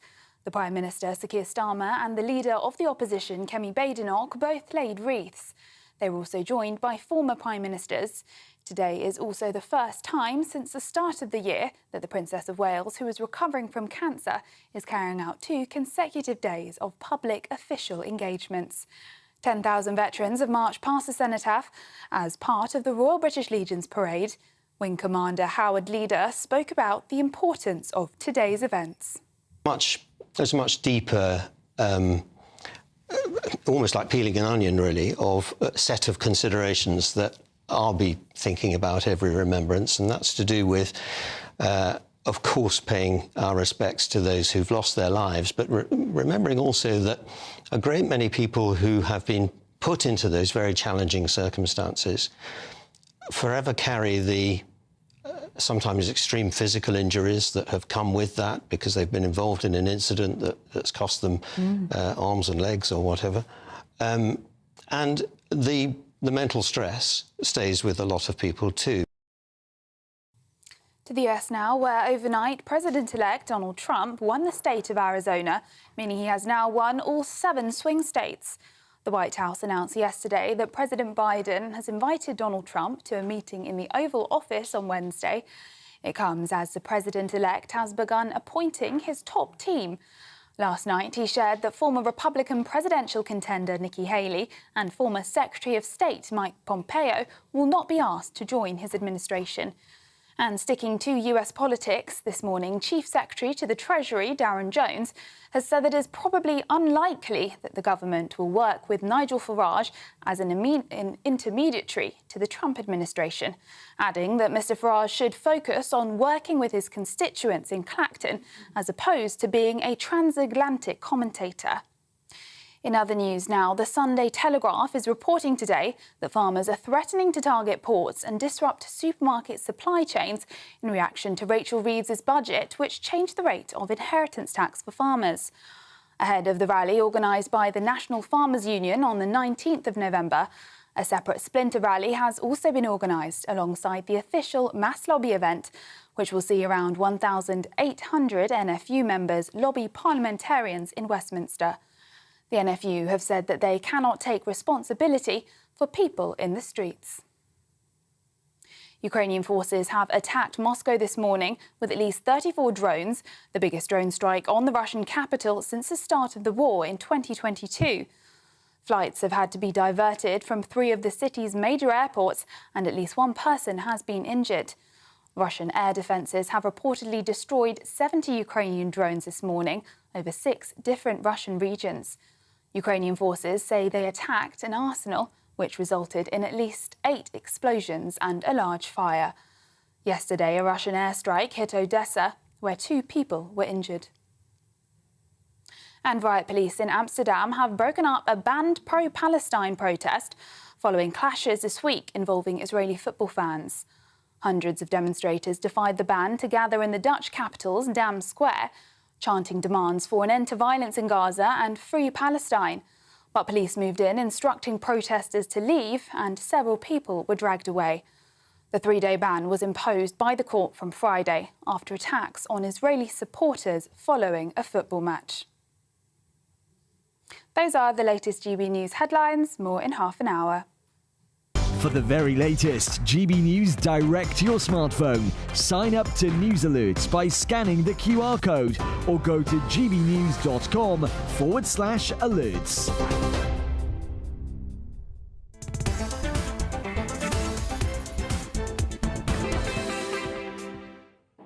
Thank you, Sophia. It's fast approaching 7 minutes after 4 o'clock. This is GB News. We are Britain's news channel. I'm Nana Akua. Great Britain is still the greatest country on earth, and a lot of people died making it great. On November the 11th, 1918, World War I came to an end, marking the anniversary of the armistice and the end of fighting alongside the Western Front. Armistice is Latin for stand or still arms, and is an official day to remember all those who served past and present, and our war heroes died preserving freedom and democracy. They lost their lives to make this country and indeed the world a better place. But looking at this country now, I have to ask myself whether the TikTok-obsessed social media generation would be up for doing the same thing. DEI, diversity, equality and inclusion, have taken over the narrative, leaving many of our young confused about the most basic of things. Social media deluding our children, where selfies and likes from followers they are never likely to meet have taken over the agenda. But these are all freedoms that they owe to those who came before them. Would they fight for king and country? But this country is renowned for upholding freedom and democracy. It is often forgotten that thousands of British sailors died ending the slave trade. Whilst it was a horrendous business and legal at the time, Britain was the first to end it. The cost to the Royal Navy: 1 sailor died for every 9 slaves freed. Over 52 years, 17,000 perished, either in action or of disease. And among the losses was the 10-gun sloop HMS Waterwitch, which spent 21 years hunting down slave ships until one sank her in 1861. Yet the ridiculous call for reparations is deafening. Why are no other countries really being held to account? Great Britain is indeed great, and many from all over the world risk their lives to get here, to take advantage of our tolerant culture, often fleeing places where freedom and democracy are in short supply. Which is why it's distressing for those of us who love this country, the patriots, seeing its very essence being destroyed by those who take advantage of our good nature and hospitality. There is nothing wrong with patriotism. There is nothing wrong with loving your country so much that you are willing to die for it. Today is a very special day as we pay our respects to those who went before us, our war dead who lost their lives to keep us all safe. So it's time to stop talking Britain down. It's time to really appreciate the sacrifice that others made on our behalf so that we can enjoy the freedom and democracy that we enjoy today.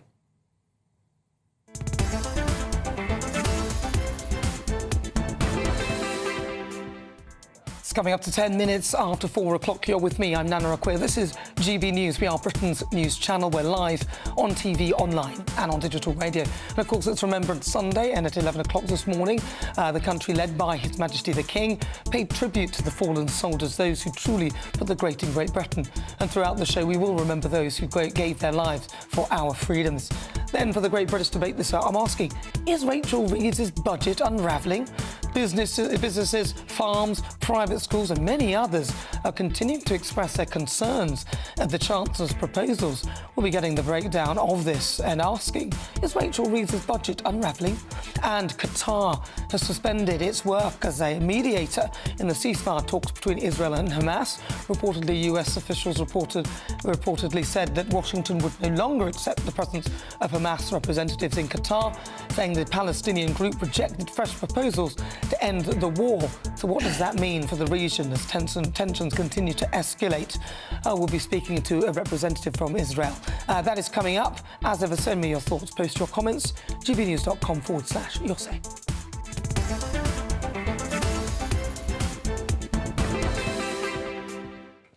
Well, joining me now, former senior military intelligence officer and veteran Philip Ingram. Philip, thank you so much for joining me.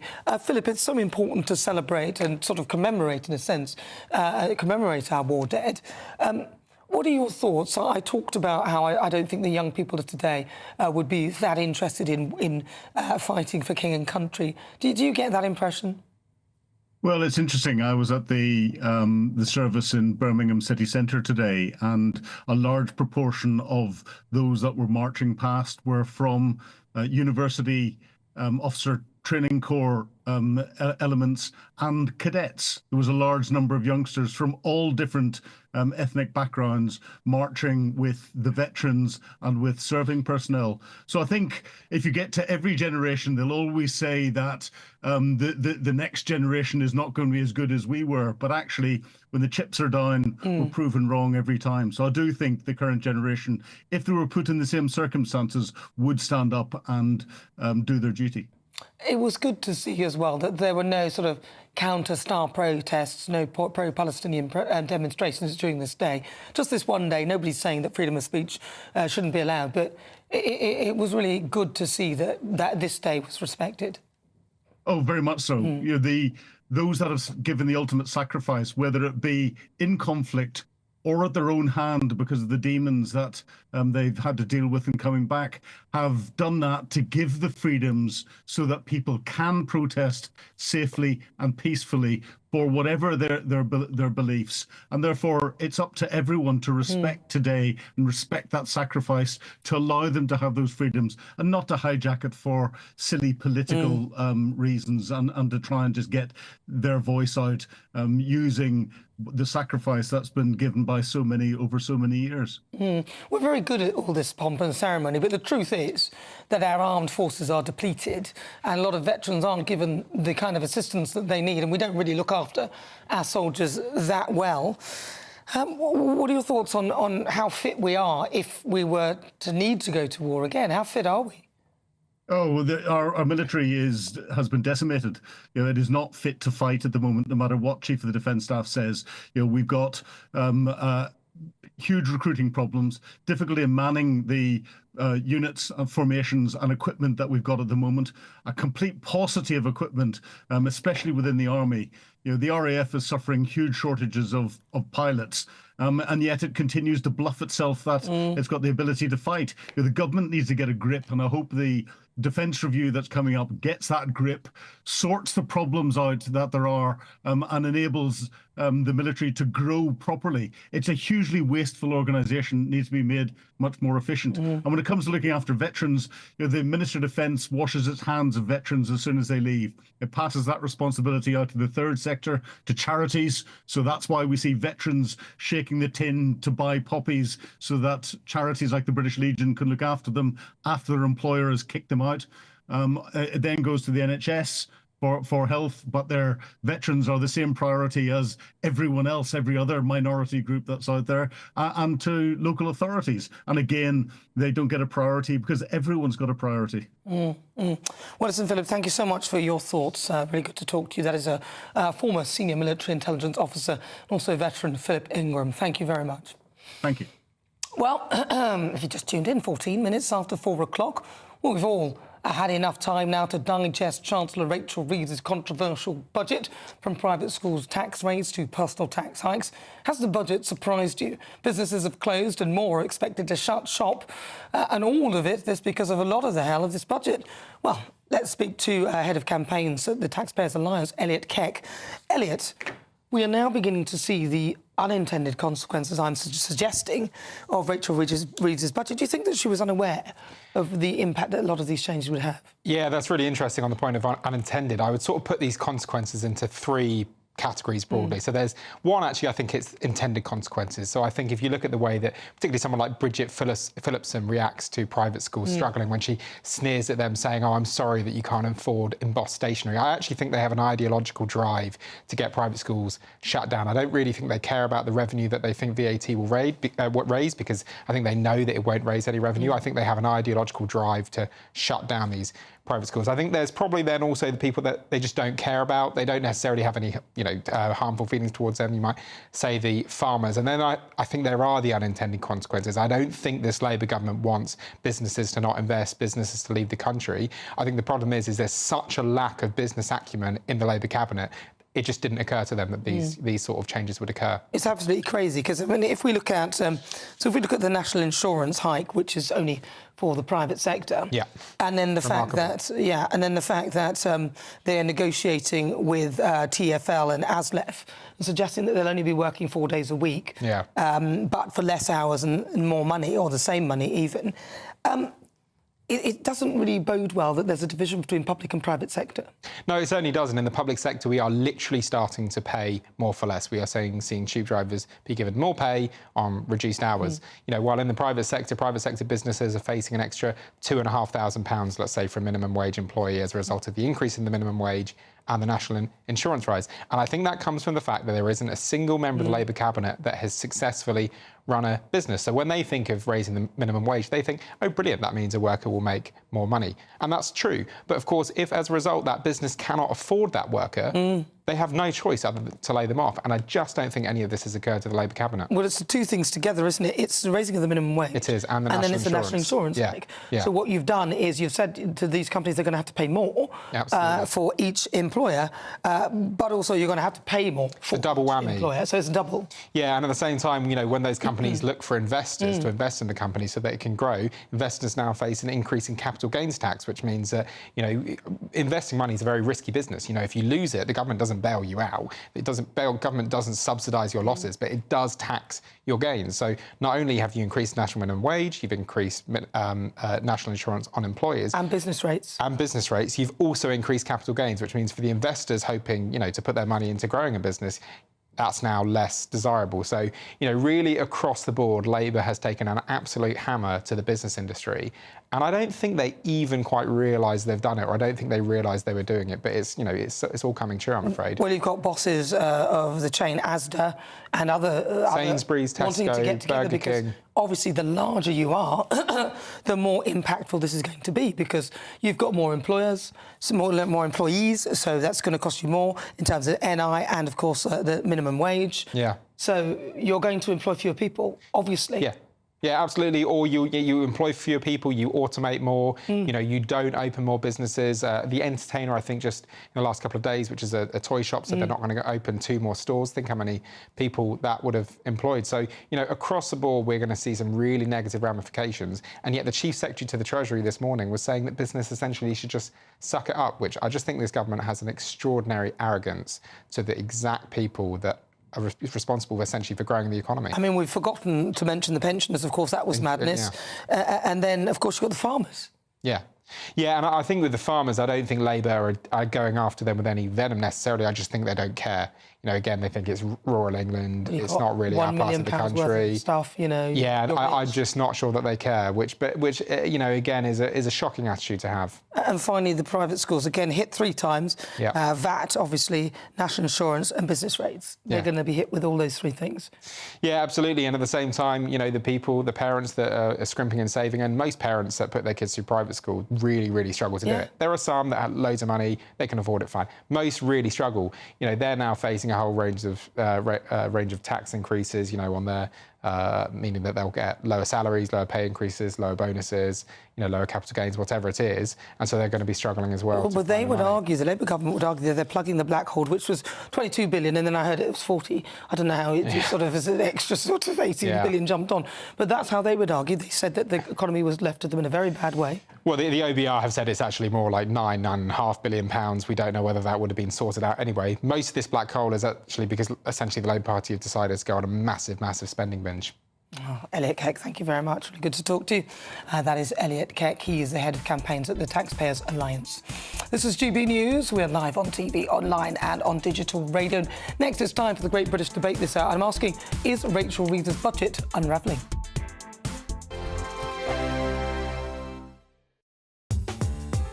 I'm Christopher Hope. From pop star to politicians, I'll interview anybody in a pub who's got a political opinion. Join me every Friday on Spotify, Apple Podcasts, YouTube or gbnews.com, or wherever you get your podcasts. This is GB News, the People's Channel. Sunday with Michael Portillo from 11, only on GB News. Osama bin Laden issued a fatwa entitled World Front for Combat Against Jews and Crusaders, and President George W. Bush talked of a crusade on terrorism. In 2010, Al-Qaeda in the Arabian Peninsula sent a parcel bomb to New York. It was addressed to Reginald of Chatillon. The addressee had died at the hands of Saladin in 1187. Those facts suggest that the long history of struggle between Christendom and Islamic caliphates remains relevant, at least to some militant Islamists. That being the case, perhaps we should all understand the past. General Sir Simon Mayle, a former Deputy Chief of the Defence Staff Operations, can be our teacher, particularly if we want to know in gory detail about battles to control Jerusalem, Constantinople, Vienna and the Eastern Mediterranean. His new book is called The House of War. It's an excellent read, which perhaps ought to figure in a national adult curriculum. And he joins me. But let's begin with the word crusade. What was it that drove Christians around Europe to want to cross to the Holy Land and seize Jerusalem? Context and timing is really important to understand. It's been rather stereotyped as Christian aggression against peace-loving Muslims. The Islamic religion had burst out of the desert in the 7th century with the death of the Prophet Muhammad, and for the next nearly 400 years had Christianity, Christendom, the Christian states absolutely on the back foot. It took the Holy Land, destroyed the Persian Empire, took the North Africa, which was Christian at the time, including Egypt, of course, took Spain all the way into Tours, Charles Martel. 100 years after the death of the Prophet, it expanded in an extraordinary state. GB News, the People's Channel. This is Britain's Newsroom, where your voice matters. It's just astonishing. With expert analysis and honest opinion, we don't just keep you informed. We bring you unique perspectives you won't see anywhere else. Can't argue with any of that. When the news happens, it happens here. On Britain's Newsroom, weekdays from 9:30 a.m. Only on GB News. Nightmare commute? Kick it up a gear with GB News Radio. You can listen online and on DAB+ and on the GB News app. We're also on TuneIn and the Radio Player apps. From the school run to rush hour, get revved up with GB News Radio. We are the People's Channel, Britain's news channel.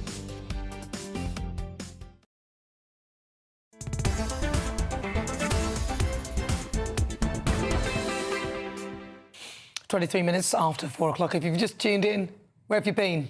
You've missed quite a bit of the show, but it's fine. We're halfway through. We're live on TV, online and on digital radio. I'm Nana Akua. You're here now. That's the main thing. So at GB News, we always love to hear what you think, and every day we run our poll of the day. Today we're asking, are schools doing enough to make sure children understand the sacrifices of our veterans? So far, 98% of you say that schools aren't doing enough, and just 2% of you think they are. Maybe we can get that to nearer 99 by the end. All our polls are near there, but that's because we have a shared view. For all our latest polls, news and how to vote, just go to gbnews.com/poll. Right now, it's time for the Great British Debate this hour, and I'm asking, is Rachel Reeves' budget unravelling? She's laid out a plan to raise £40 billion now, even though repeatedly pledging not to increase taxes on working people. She's now being accused of covering up the impact of her national insurance raid on workers. And this change raises employer national insurance contributions, with many businesses closed and more closing. This isn't a good look for them at all, especially if they're talking about growth. Labour would argue that the national insurance increase upholds the pledge not to tax workers directly, since it targets employers, but their lack of transparency with their policies is not good. So for the Great British Debate this hour, I'm asking, is the budget unravelling? Well, joining me now, political commentator Susie Stride and broadcaster and journalist Danny Kelly. Susie Stride, I must come to you because this is your party. It's unravelling, isn't it? So you're not going to be surprised to think that I don't agree. You know, there may be aspects of the budget that I maybe don't think were the right call. But I think, number one, when it comes to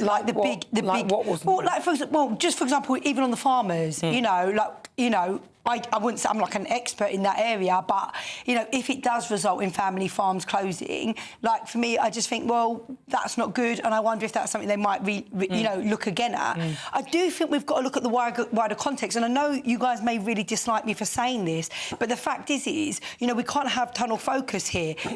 Over the last 10 years, and the reason why this is important is this budget doesn't just come in the middle of nothing. It comes within the last 10 years and what's been going on. And the Tories haven't done a good job on the economy. They did leave them with, as we were the fastest growing country in the G7, and we did have good low levels of inflation. Rishi Sunak, that came down. We have to give him credit, even if it wasn't entirely his fault or whatever, or his call. But we were doing well and we were growing. We weren't flatlining as we are thinking. Over those 10 years, ultimately, house building was down, on a whole lot of areas. There wasn't that investment. There wasn't that, getting Britain building and all these things. But that's why they've gone. They weren't very good. Exactly. But then this budget isn't in isolation. It speaks into that. And the fact is it's a tough economic climate. There had to be tough decisions that were going to be unpopular. Whether they've made the right decisions or not, we're only going to see, and I don't think we're going to see that now. I think some of these things we're only going to see in the coming years. But I think there are positives there. Which are what, sorry? Well, things like we're going to build 1.5 million homes. Things like we're investing, we're rebuilding schools, we're rebuilding hospitals, and these are positive things. But if you don't deal with the illegal migration, then 1.5 billion homes where you're not even prioritising British people isn't really very good. Danny Kelly. On the M42, I don't know whether you guys drive on motorways, but if you do drive on motorways, you'll know that a lot of farmers rent out parts of their fields so that advertisers can put massive billboards. There's a farm on the M42, and it's supposed to be written in blood, and it says Rachel Reeves, grave robber. And it's in blood red, and there's also little droplets to just illustrate that it's supposed to be somebody's blood. The question is the budget unravelling? And I can see that it's unravelling for farmers. And I've got to go to Bristol tomorrow on business, and if I can, I'll take a photograph of it for you, because it's near where I live, and you can tweet it. It's a great story, because it's unravelling. Is it unravelling with privately funded schools? Yes, it is. It's unravelling. We're going to be talking later today about one school that is being forced to close because mums and dads can't pay the extra 20%. It was an ideological decision, in my view, to go after people who the perception is that they're minted, they can send their kids to school, private school. A lot of people don't understand the sacrifices that middle-class parents have to make. They drive snotty, battered old cars. They don't go on holidays. One of my neighbours has said that she's had to tap into her father to get the extra 20% for her one and only child. Well, we'll talk more about that and it's now. It's not like Labour have said we're going to tax it next September. But it's not even that, is it? It's the unintended, I think, consequences because they're not very good or savvy at understanding how business operates. Because if you raise national insurance on, and it's only the private sector, by the way, they're going to, the public sector, the private sector feeds the public sector. So what are they going to do about growth? This is the thing I'm wondering. You raise national insurance for the private people, you then raise business rates, and then you raise the minimum wage. Now, those three things triple whammy is a triple whammy for all of those organisations that we've spoken about. I don't triple understand. whammy. Yes. Why did they not see that? National insurance going up and also the threshold reducing. Does it affect you with your business? Yeah, of course. Yeah, it does affect me, yeah. So business rates... But you're the only employee, so... No. My wife and I are in the company. I mean, my accountant takes care of all of my money. I don't know what the how it's going to affect me, but of course it affects me because I have to pay national insurance. Business rates are through the roof. Do you know how much I spend on advertising? The advertising rates are altered. You won't believe how much my overheads are. How much? Well, I don't want to say on there. I'll tell you off air. Well, you said it, and as if you're going to tell us. Why start that? And then you're not. But OK, I mean, you know, I have to give me 60 seconds to work it out, and I'll tell you how much I spend before I make a penny. All right, OK, that's a good idea. I think. Look, and I'm going to say this again. I do think, you know, let's see what happens. Like the budget was 2 weeks ago. I'm really interested to see what it looks like in a year's time, and I think you've got to be like that with the economy. You know, things like basic. Nosediving. If you're nosediving, I don't think. If you're nosediving now, in 10 seconds you'll still be nosediving. I mean, look, I don't. The nosedive for me. Look, and I'm going to bring it back to this because I'm never going to forget what Liz Truss did because so many people's mortgages went through the roof. Yeah, that just destroyed. So I don't think it is even worse. This is much worse. I don't think it is even worse. It is. And also, I think you had to have those difficult decisions and you had to have those difficult conversations. However, things like going after tax dodgers, things like investing in schools for those kids that are like in leaky porter cabins, things like rebuilding hospitals, there are positives there. You know, and I also think, look, I'm really big on talking things up. I don't think it helps that all our national press were just like negative. I think, and there's a massive stimulus going into the economy. No. And I always remember after the global economic crisis... Susie, I'm afraid you can say all that, but it's even the business leaders are all joining together now. The boss from Asda is saying that I'm going to have to either get rid of a load of staff to meet the national insurance that he's got to pay, and also the extra, obviously, business rates, and also the rise in the minimum wage. Nobody's saying you shouldn't. Nobody's saying you shouldn't raise the minimum wage. But if you're going to do all three things at once, look, it doesn't. Look, some businesses are going to say that, but let's see what happens. Let's see if they do it. Obviously, they're going to be unhappy because they've just had all these costs rallied at them. But then my question would be, where are we going to raise this money? What were the Tories going to do? Somewhere else. What were they going to do? Well, they're not in power now. Danny Kelly. You know, I wasn't listening to a word of that because I was working out my costs. And it made me shell-shocked. So, like, for those who don't know, I operate a used car business in the Midlands. And this is before I spend a penny on a car. My costs are in excess of 40k.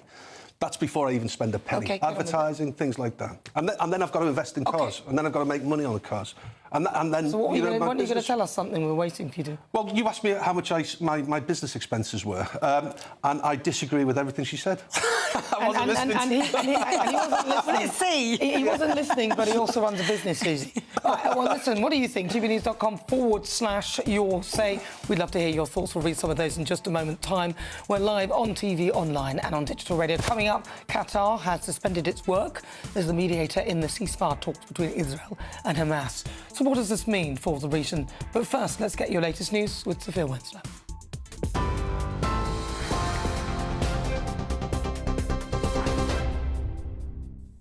Nana, thank you. It's 4:32. These are your headlines from the GB newsroom. A man has been arrested following a fatal stabbing in South London. Police were called this morning to reports of a number of people stabbed in Woolworth. 3 people were found with injuries and 1 man sadly died at the scene. Inquiries are underway to confirm his identity and inform his family. A man in his 60s was arrested at the scene and taken into custody. The incident is not being treated as terrorism. The King led the nation through a 2-minute silence to mark Remembrance Sunday and honour fallen soldiers at 11 o'clock this morning.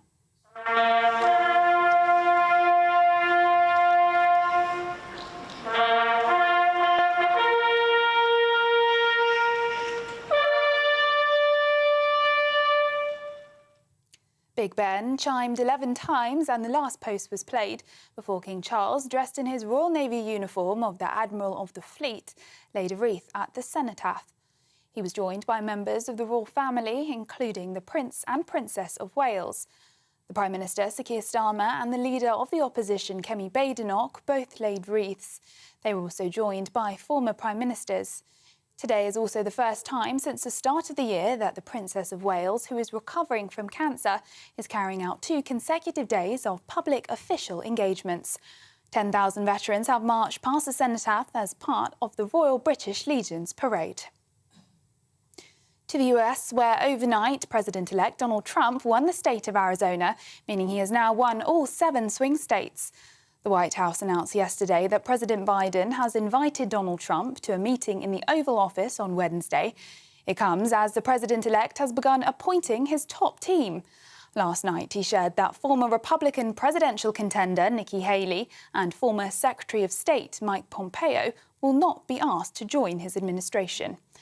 And sticking to US politics, this morning, Chief Secretary to the Treasury, Darren Jones, has said that it is probably unlikely that the government will work with Nigel Farage as an intermediary to the Trump administration, adding that Mr Farage should focus on working with his constituents in Clacton as opposed to being a transatlantic commentator. The Sunday Telegraph is reporting today that farmers are threatening to target ports and disrupt supermarket supply chains in reaction to Rachel Reeves's budget, which changed the rate of inheritance tax for farmers. Ahead of the rally organised by the National Farmers Union on the 19th of November, a separate splinter rally has also been organised alongside the official mass lobby event, which will see around 1,800 NFU members lobbying parliamentarians in Westminster. The NFU have said they cannot take responsibility for people in the streets. Those are the latest GB News headlines. Now it's back to Nana. For the very latest GB News direct to your smartphone, sign up to News Alerts by scanning the QR code or go to gbnews.com/alerts.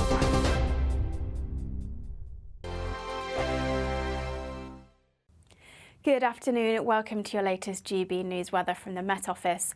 So the start of November has generally been quite cloudy for many of us, but there is some sunshine on the way, particularly into the new working week. However, before we get there, we have got this weather front out to the north of the UK that will continue to sink southwards through the rest of the weekend and into the start of Monday. And then it's high pressure out towards the west that will bring us those sunnier skies. So through the rest of Sunday, that weather front continues to slip its way southwards, bringing some outbreaks of rain and drizzle across parts of Wales, central southern parts of England. But further north, it's a different story. Plenty of dry and clear skies overnight into the start of Monday. Perhaps some mist and fog across Northern Ireland. And under those clear skies, generally turning quite chilly with temperatures in the low single figures. Perhaps a touch of frost possible, but generally a bit of a milder start to Monday across the southern half of the UK under that cloud. But it will be a dry and chilly start across parts of Scotland. We will see 1 or 2 showers across the northeast. These generally a little lighter than we're seeing through Sunday afternoon. And there will be some mist and fog lingering, particularly across parts of Northern Ireland and into northern England as well through Monday morning.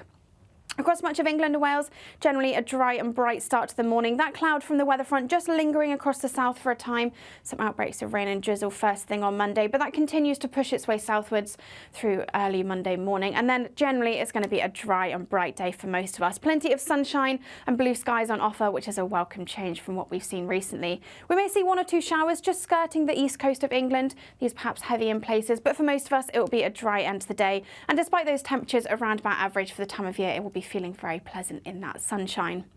As we then go through the rest of Monday evening, those showers do continue just onshore across eastern parts of England, but for most of us it will be dry overnight, perhaps some mist and fog forming again across Northern Ireland, Northern England and parts of Scotland as well. But the sunshine is likely to return through much of this week, and those temperatures, they will be staying around average for the time of year, but it will still be feeling very pleasant in those sunny skies.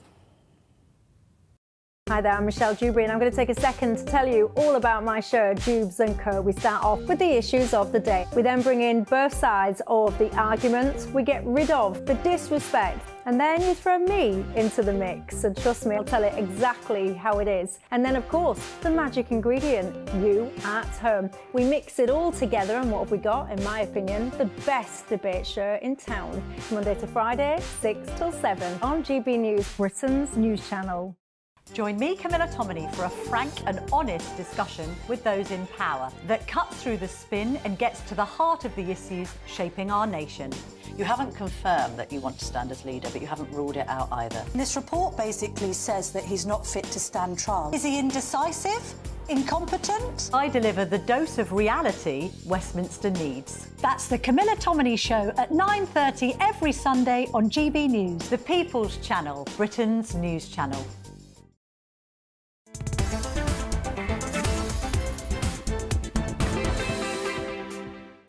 Welcome back. This is GB News. We're live on TV, online and on digital radio, 39 minutes after 4 o'clock. I'm Nana Akua, and it's time for the Great British Debate this hour.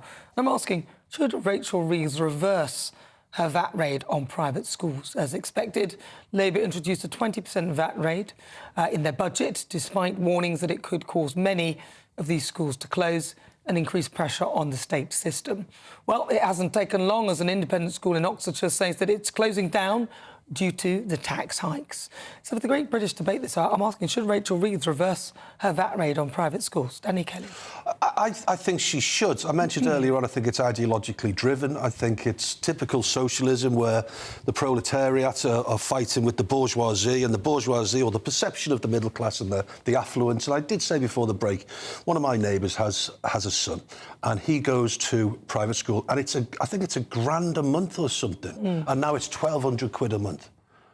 And they're having to tap into her father for the extra 200. Now, this school in Banbury, just about 45 minutes down the road from me, this school in Banbury, I don't think there'll be any love lost, unfortunately, for Labour supporters, when they read today that 100 kids, they probably think they're all called Rupert and Isabel or something, that they're now going to have to find a state school in Banbury. I don't think there'll be any love lost. But can you imagine what it's like for the child? It's awful. For the child to just be uprooted. Well, even Keir Starmer, when his school turned into sort of private school or grammar school or whatever it was, the bursary paid for him to finish education so he could stay put in that school when it became fee-paying. So he's obviously a beneficiary of this already. Susie Stride. Yeah, I mean, I think I've said before that I think, look, definitely have compassion on particularly the parents whose kids have special educational needs or kids that have struggled in mainstream education. I think that is a real problem, you know.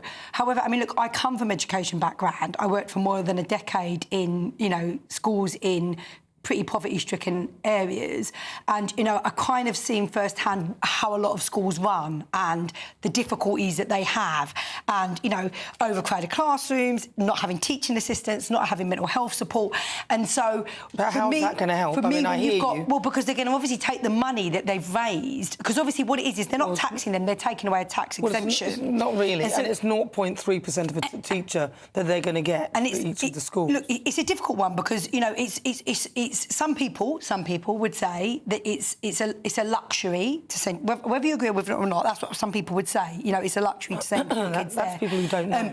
But I think also, ultimately, what they're going to do is obviously take that money and use it to fund, extra teachers in schools. In poverty-stricken areas Susie, to fund special educational needs. Susie, but Susie, I do agree is I don't like the way it is in some ways it looks like it's targeting certain people. Well, can I just say, sorry, Susie, 6,500 teachers, they're saying, across the Parliament. That's 0.3 of a teacher per school.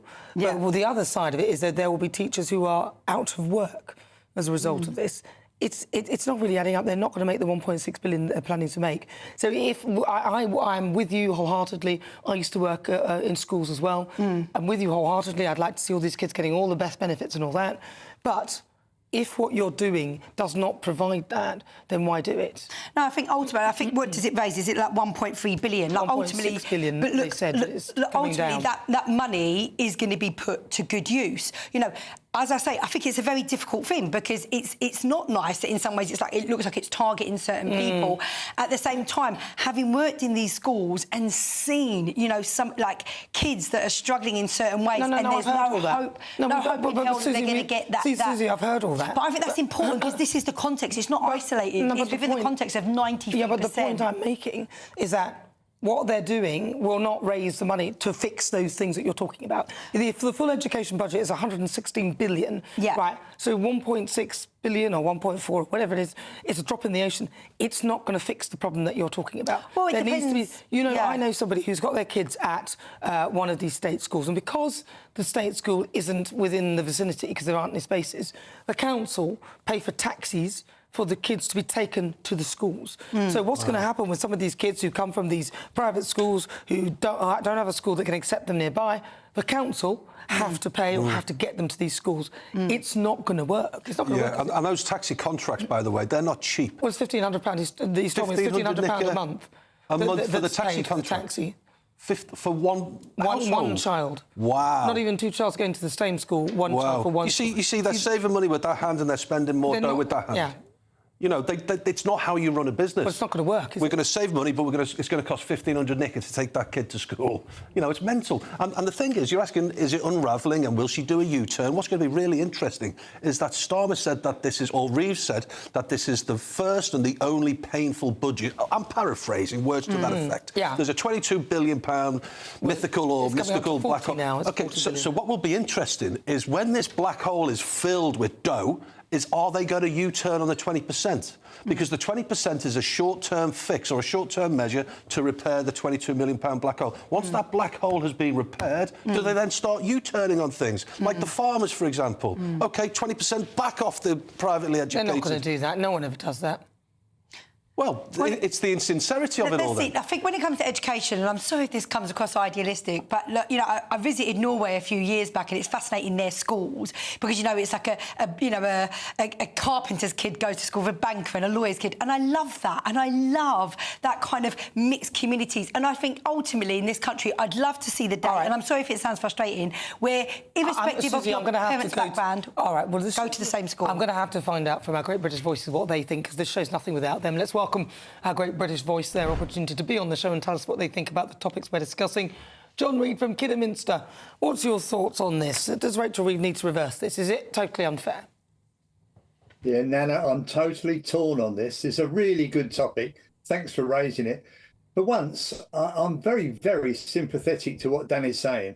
I think, I don't always agree with what Danny says, but on this occasion, there's some merit to what he's saying. But I'm really torn. Is there a strong case for them having the 20% VAT exemption in the first place? I don't know whether there is or not, because I don't know enough about the topic. But should we expect anything different from an incoming Labour government, which I am very glad about, to be honest? I'm not a Tory voter, so I'm a Labour man. So I was happy to see the result of the election. However, you get what you vote for, don't you? And well, what's happening? A lot of people didn't vote for it. They just I think Labour got lucky on this one. John Reid, such a pleasure. Lovely to see you. That's John Reid. He's my Great British Voice. He's there in Kidderminster.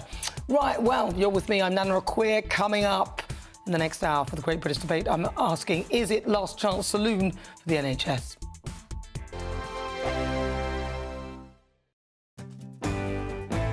I'm Martin Daubney. This is GB News, Britain's news channel.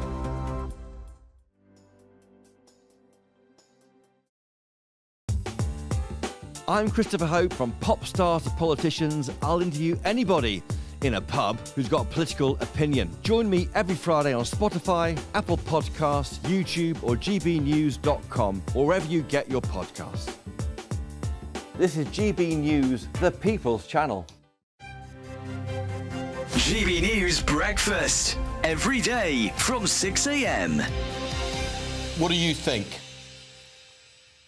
Morning. I think we have failed young drivers as a society, and we need to train them better and train them earlier. I think that the idea of stopping them carrying passengers for 6 months is a good idea because you've got peer pressure within a car.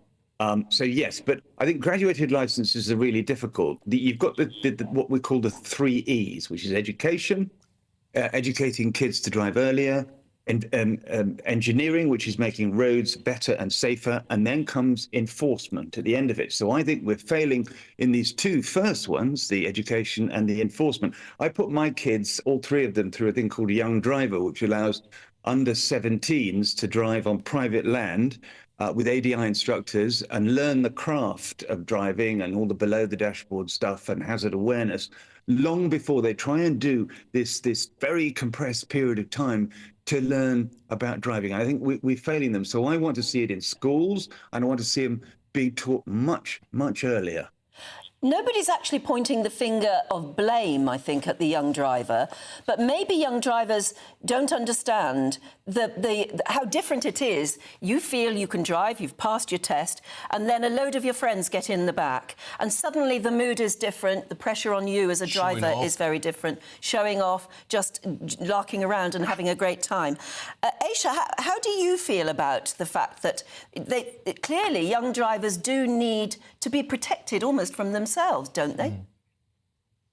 Well, I do agree with some of what Quentin has just said, especially about starting early and especially about talking, getting young people used to the dangers of being on the road.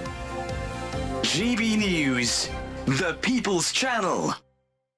We're proud to be GB News, the People's Channel. And as you know, we always love to hear your views. Now, there's a new way of getting in touch with us at gbnews.com/yoursay. By commenting, you can be part of a live conversation and join our GB News community. You can even talk to me, Bev Turner, or any of the members of the GB News family. I'm Michelle Dewberry, and this is GB News, the People's Channel, Britain's news channel.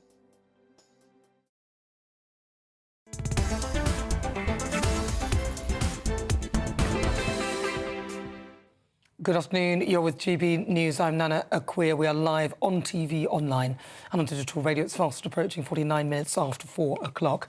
Now, officials say that Qatar has suspended its work as mediator in the ceasefire and hostage release talks between Israel and Hamas. Now, this comes with US officials reportedly saying that Washington could no longer accept the presence of Hamas's representatives in Qatar, saying the Palestinian group rejected fresh proposals to end the war. Qatar says it will only resume its work when Hamas and Israel show their willingness to negotiate. Well, joining me now is the former Deputy Speaker of the Israeli Knesset, Yoni Shet-Boom. I hope I've said that right. Yeah, it's right. Thank you for having me. Yoni, thank you very much for joining me. Look, this is disappointing, isn't it? Are they saying that Hamas are rejecting proposals in terms of any sort of ceasefire, or is it the two sides that don't seem to be able to come to any sort of agreement? Regarding to Qatar, Qatar's game is up. Qatar say one thing to the West and another thing to the Arab world. They fund, support and host Hamas. They haven't helped to release Israel's hostages. Sorry, I can just about hear you because it's quite quiet. So, because as we understand it in this country, we think that Qatar are helping to try and broker this deal. Are you saying that actually that's not what they're doing? Yeah, they playing two games. They say something to the West, and of course they have their own interests with the United States on the Western side, but on the other side, they are dealing with the Arab world and Iran. I'm very happy as a former Deputy Speaker of the Knesset that this game is end. And now is the time to continue the pressure on Hamas terror organization and release our hostages from Gaza. How will you do that then without Qatar? Do Israel have a hotline to Hamas where they can actually negotiate? Because I'm sure everyone would like to see this war end. This war will be end when Hamas organization will be destroyed. We understand that the Hamas doesn't want to negotiate and to deal with Israel. The idea, and it's very hard, I have to say that at the end of the process, we will release our hostages with military operation, not with negotiating with terror organization. This is the facts, what's happening right now in the south of Israel. A lot of people pointing out, of course, a lot of death in Gaza, but I think sometimes they fail to mention that Israel is under attack from all sides. Are you not removing the parameters there? Because I thought the war would end if they released the hostages and stopped firing the rockets. Are you now saying that you really want to destroy Hamas completely? Or has that always been the narrative? Yeah, Israel is fighting the freedom war is fighting for the West, is fighting against Islamic movement. This is why the interest of the Great Britain, the interest of the United States, that Israel will have the ability to destroy this terror organization. There are no other solution beside this. I have to be very clear. This is a terror organization and should be clear and should be destroyed. Regarding what happened We've got about 30 seconds. Is it a good thing for Israel that Donald Trump is now president-elect? It's no secret that the majority of Israel supported President Trump. Trump has an excellent record on Iran. He understands that there will be no stability and peace in the Middle East while Iran has ballistic missiles, nuclear aspirations, and the ability to arm its proxy armies. This is why we are very happy that President Trump was elected. All right, Yoni Shetboom, thank you very much for talking to me. Thank you. Really good to speak to you. Well, you're with me. I'm Nana Akua. This is GB News. We're live on TV, online and on digital radio. Next, it's the interview. I'll be joined by a former army soldier. But first, let's get an update with your weather.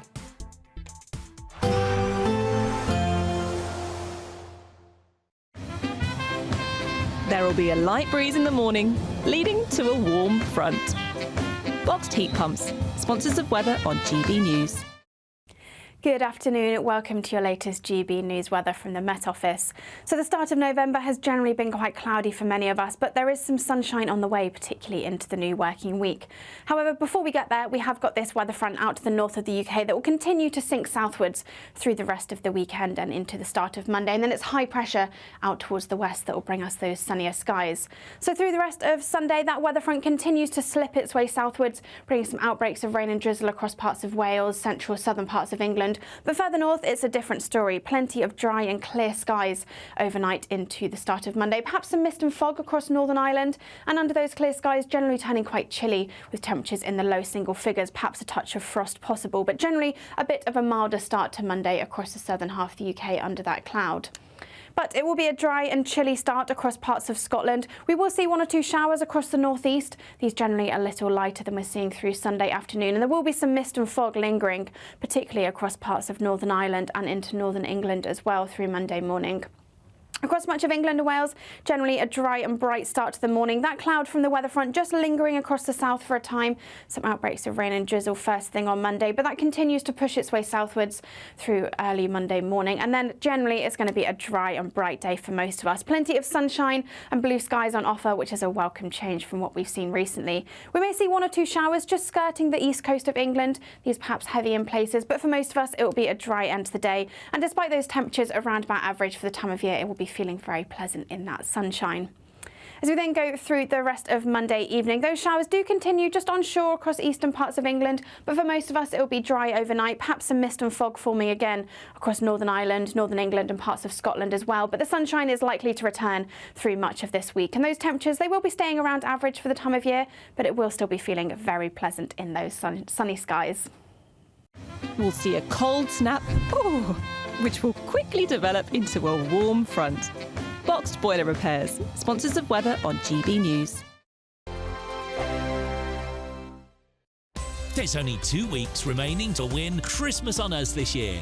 There's £20,025 in tax-free cash. There's £5,000 to spend on gifts for all the family. There's £500 to spend in your favourite supermarket. And a festively themed GB News goodie bag. We'll get it all to you in time for the big day. For another chance to win, call 0903 681 3232. Calls cost £2 plus your network access charge. Text cash to 63232. One entry costs £2 plus one standard network rate message. Or text bonus to 63232. 5 entries cost £5 plus one standard network rate message. You can enter online at gbnews.com/win. Entries start from just £2 or post your name and number to GB09 PO Box 8690 Derby DE1 9TT.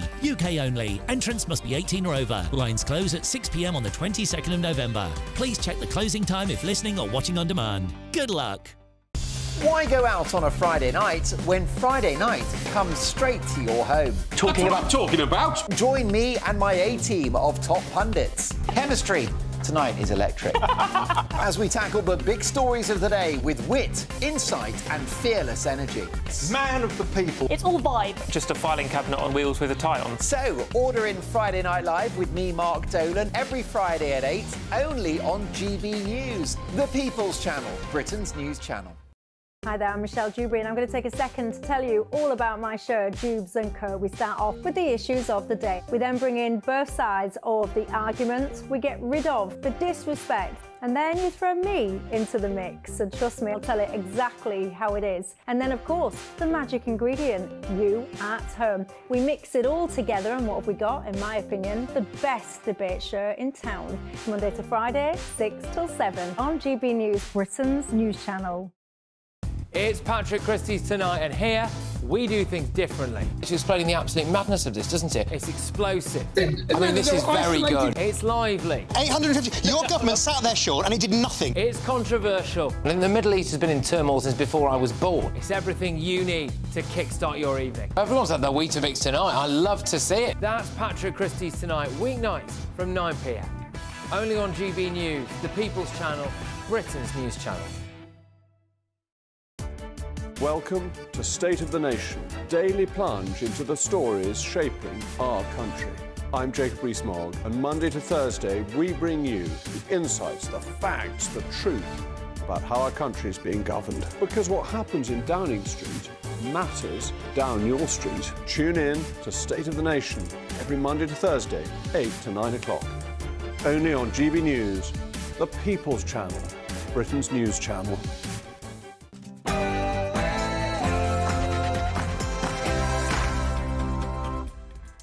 Good afternoon. It's just coming up to 5 o'clock. This is GB News. We're live on TV, online and on digital radio. I'm Nana Akua. And for the next hour, me and my panel will be taking on some of the big topics hitting the headlines right now. This show is all about opinion. It's mine, it's theirs, and of course it's yours. We'll be debating and discussing, and at times we will disagree, but no one will be cancelled.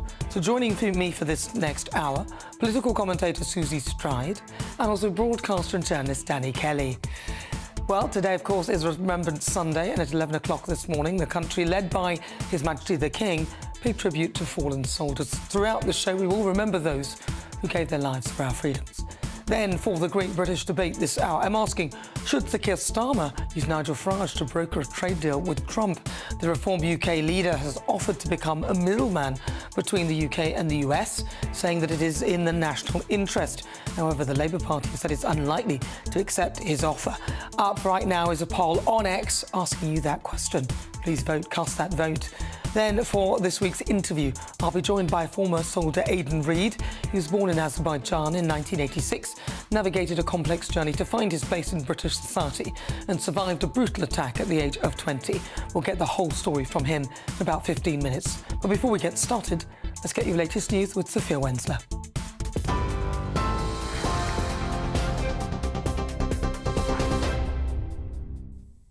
Nana, thank you. It's just gone 5 o'clock. These are your headlines from the GB newsroom. One man has died after 3 people were stabbed at a market in London.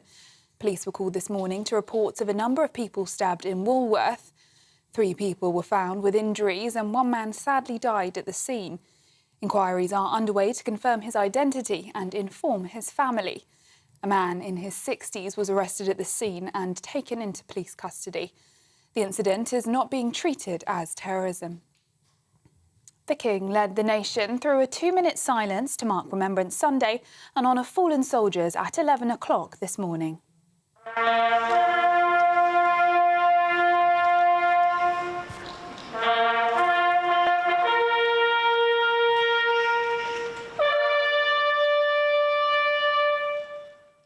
Big Ben chimed 11 times and the last post was played before King Charles, dressed in his Royal Navy uniform of the Admiral of the Fleet, laid a wreath at the cenotaph. He was joined by members of the royal family, including the Prince and Princess of Wales. The Prime Minister, Sir Keir Starmer, and the leader of the opposition, Kemi Badenoch, both laid wreaths. They were also joined by former Prime Ministers. Today is also the first time since the start of the year that the Princess of Wales, who is recovering from cancer, is carrying out 2 consecutive days of public official engagements. 10,000 veterans have marched past the cenotaph as part of the Royal British Legion's parade. Wing Commander Howard Leader spoke about the importance of today's events. There's a much deeper, almost like peeling an onion, really, of a set of considerations that I'll be thinking about every remembrance, and that's to do with, of course, paying our respects to those who've lost their lives, but remembering also that a great many people who have been put into those very challenging circumstances forever carry the sometimes extreme physical injuries that have come with that because they've been involved in an incident that's cost them arms and legs or whatever. And the mental stress stays with a lot of people too. To the US now, where overnight President-elect Donald Trump won the state of Arizona, meaning he now has won all 7 swing states. The White House announced yesterday that President Biden has invited Donald Trump to a meeting in the Oval Office on Wednesday. It comes as the president-elect has begun appointing his top team. Last night, he shared that former Republican presidential contender Nikki Haley and former Secretary of State Mike Pompeo will not be asked to join his administration. And sticking to US politics, this morning, Chief Secretary to the Treasury, Darren Jones, has said that it is probably unlikely that the government will work with Nigel Farage as an intermediary to the Trump administration, adding that Mr Farage should focus on working with his constituents in Clacton as opposed to being a transatlantic commentator. The Sunday Telegraph is reporting today that farmers are threatening to target ports and disrupt supermarket supply chains in reaction to Rachel Reeves's budget, which changed the rate of inheritance tax for farmers. Ahead of the rally organised by the National Farmers Union on the 19th of November, a separate splinter rally has also been organised alongside the official mass lobby event, which will see around 1,800 NFU members lobby parliamentarians in Westminster. The NFU have said they cannot take responsibility for people in the streets. In other news, Ukrainian forces have attacked Moscow this morning with at least 34 drones, the biggest drone strike on the Russian capital since the start of the war in 2022. Flights have had to be diverted from 3 of the city's major airports, and at least 1 person has been injured.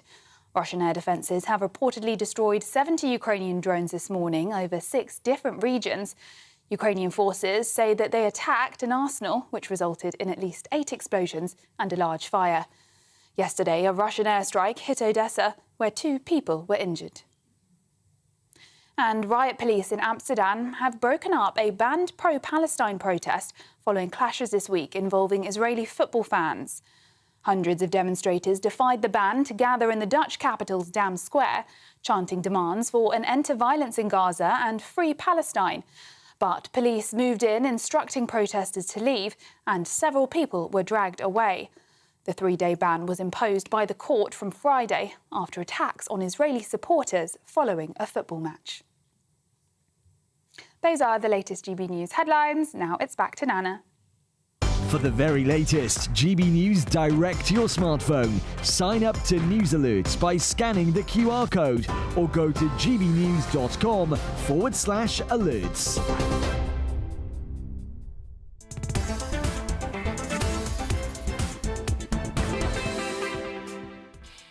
Well, it's just coming up to 7 minutes after 5 o'clock. If you just tuned in, welcome. This is GB News. We're live on TV, online and on digital radio. I'm Nana Akua. Still to come, it's Remembrance Sunday, and at 11 o'clock this morning, the country, led by His Majesty the King, paid tribute to our fallen soldiers. Throughout the show, we'll remember those who gave up their lives for our freedoms. Then, for the interview, I'll be joined by former soldier Aidan Reid, who's born in Azerbaijan in 1986, navigated a complex journey to find his place in British society. Then, for the Great British Debate this hour, I'm asking, is it the last chance saloon for the NHS? Former Health Secretary Alan Milburn says that the NHS needs big reforms to make it fit for the future. So is it the last chance saloon? And send me your thoughts as ever. Post your comments at gbnews.com/your say.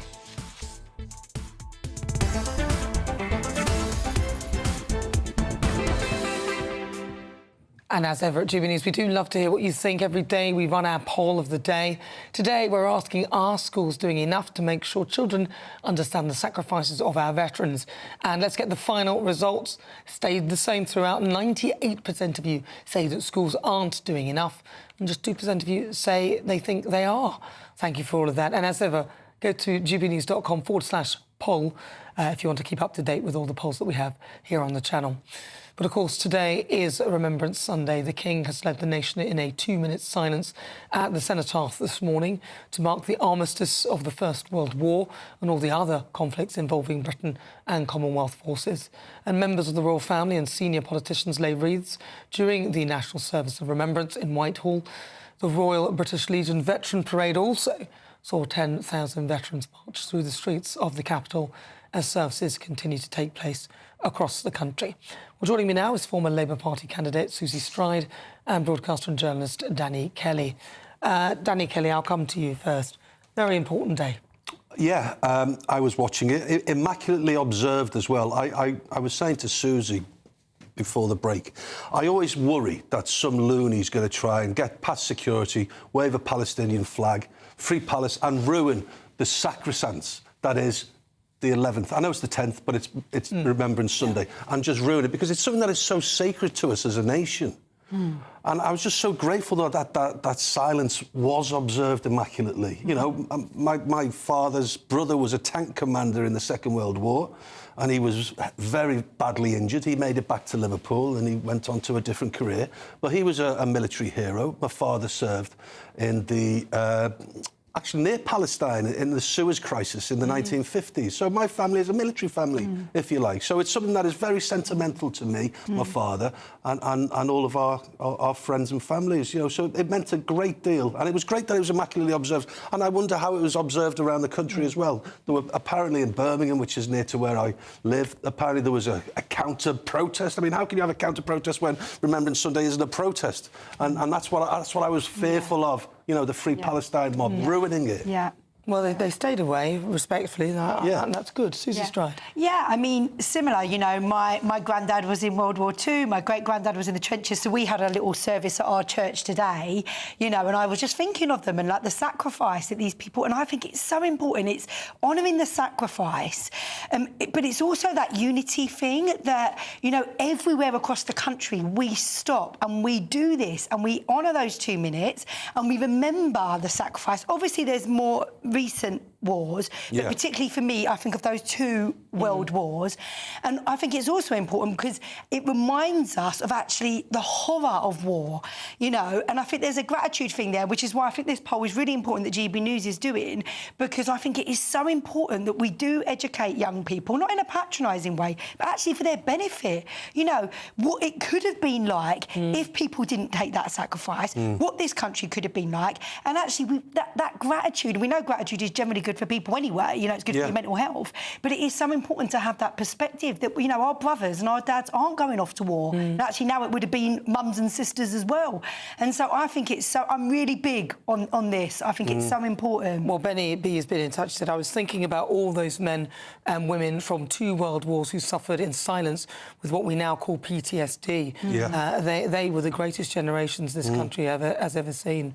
Yeah, it's true, isn't it? Do you know, PTSD is really interesting, and I know I can speak freely about this now, but about 5 or 6 years ago, my wife's cousin who served in Afghanistan, he was... I didn't know this, but did you know the SAS have a territorial army attachment? I didn't know this. Even the SAS. And he was attached as a territorial army SAS soldier, and he was a medic. And if you can imagine the scenes, the gore that a medic has to observe throughout saving people's lives and not being able to save someone's life. And unfortunately, he couldn't cope with the PTSD. He took his own life. This is probably 6 or 7 years ago. It is incredibly sad. And we were only thinking of Robert Fogarty. And maybe his family are watching. He's a real hero. But he took his own life, and I think he was in his early 40s. And PTSD. Well, listen, Annette Darling has been in touch. She says, how could Sir Keir Starmer stand there today and look at all those brave old people who risked their lives to fight for our freedom and not feel thoroughly ashamed that it's taken away their lifeline in the winter fuel allowance? What kind of thanks is that? Shame on you, Mr Starmer. Yeah, we've been talking about all the U-turns potentially and the damage. This is people's perception, but I've forgotten all about the winter fuel allowance.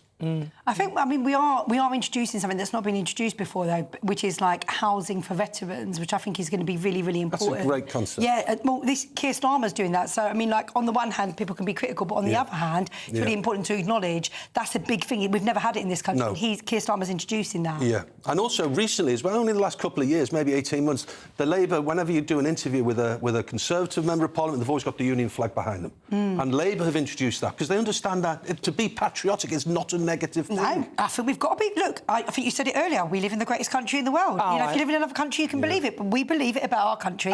This is a great country, and you've got to be proud of this country. And there was that period, wasn't there, where people were a bit downbeat and all that rubbish, and I think it is so important, and I think the Labour Party are clicking on to the fact,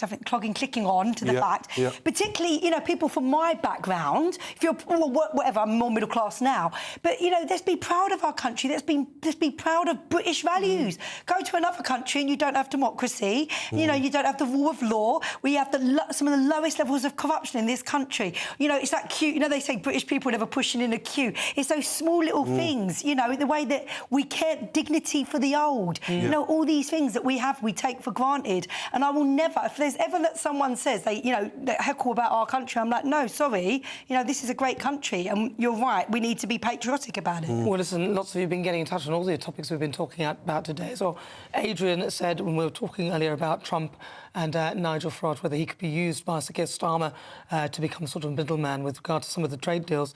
Adrian said if Starmer doesn't change with Trump and use Nigel to do trade deals, etc., I can see Trump will get rid of our government by simply not dealing with them.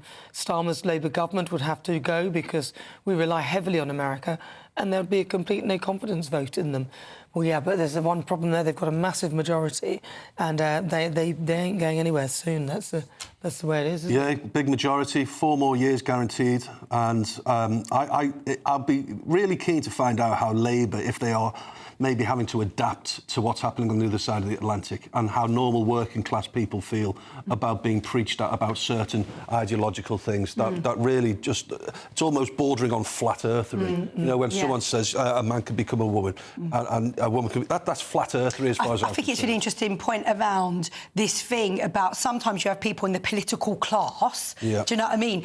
And they kind of, there's this echo chamber, and it's like, well, actually, there's a whole lot of people in this country that they care about paying their bills, and they care about their kids going to a good school, and they don't care about these issues that people, and that, you know, and that ultimately that has cost the Democrats. Not just that, other things have cost them. And I do think, and obviously I'm Labour, and I think Keir Starmer's great. You guys might not agree, but I think he's great, and I think we're going to do great things to transform this country. But if we want to win in 5 years' time, we must humble ourselves and we must listen to working people. Well, listen to working people, and I don't think they are. And you did point that out earlier, and I did say to you that, yeah, if they don't listen, then it's all over for them.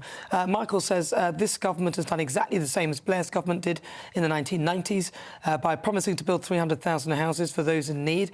They haven't said how they will fund these homes or where they will get the workers from to build them, let alone the land to build them on. A rough estimate of the extra debt they would incur if each home cost £150,000 to complete gives us 45 billion of extra debt per annum. I think Starmer needs to address as well a big concern for a lot of people. The elephant in a lot of living rooms around the country are the kids coming over on dinghies. And stop calling everyone far right who's got a problem with it. I may have mentioned this before, but some of the most racist people I've ever been surrounded by. Well, I used to go to Everton in the 80s and 90s. When Everton fans weren't singing about how much they hate the John Major government or the Maggie Thatcher government, they were singing songs about black people and black players. Some of the most racist people. That was apolitical. The summer of riots was apolitical. In Liverpool, you're going to get if you're a copper, you're guaranteed a Labour voter's going to lob a brick at you. It's not a Conservative or a right-winger. And he's almost framed as, if you are racist, you can only be right-wing. It's just nonsense. Well, in my view, some of the most racist people I've come across are actually black and have been racist towards me.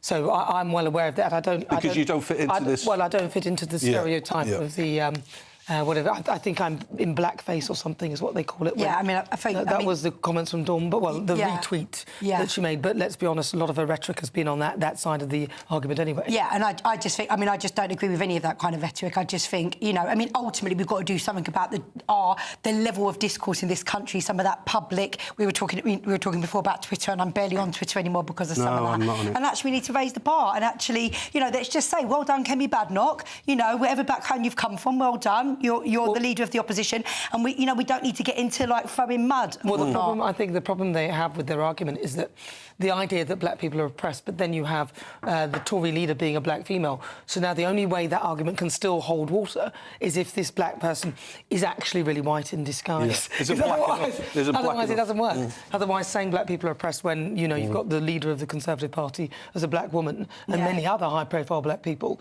it no longer works to say that black people are oppressed. So for the successful ones that don't go along with the narrative, they're now in blackface or some nonsense. I'd like to see Keir Starmer properly address this. He thinks it's gone away because I saw how he brushed it under the carpet in Prime Minister's questions when he was asked about it from a black MP, and he just said yes, and then he sat down. It was terrible.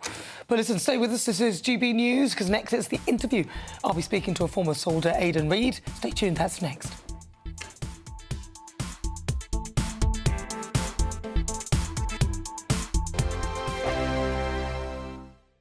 If you want your news to be straight talking... This is the nightmare for the Conservatives again. Down to earth. It's not just Nottingham where this is happening, is it? And most importantly, honest. Hard-working, middle-class taxpayers, they'll get their book thrown at them. Then catch me, Martin Daubney, Monday to Friday, 3 till 6 p.m. on GB News, Britain's news channel.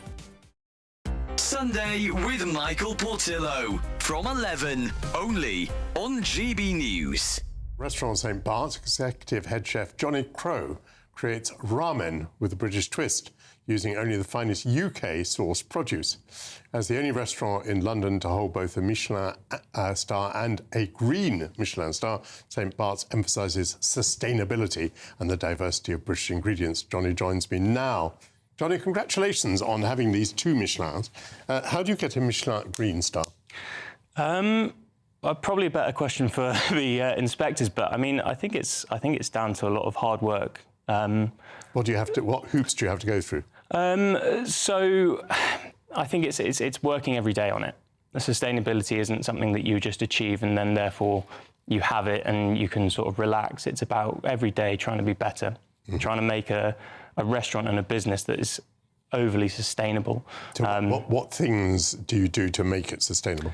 So one of the main things that we've really tried to do is focusing on British produce, and actually, you know, part of that is about sustainability and food miles.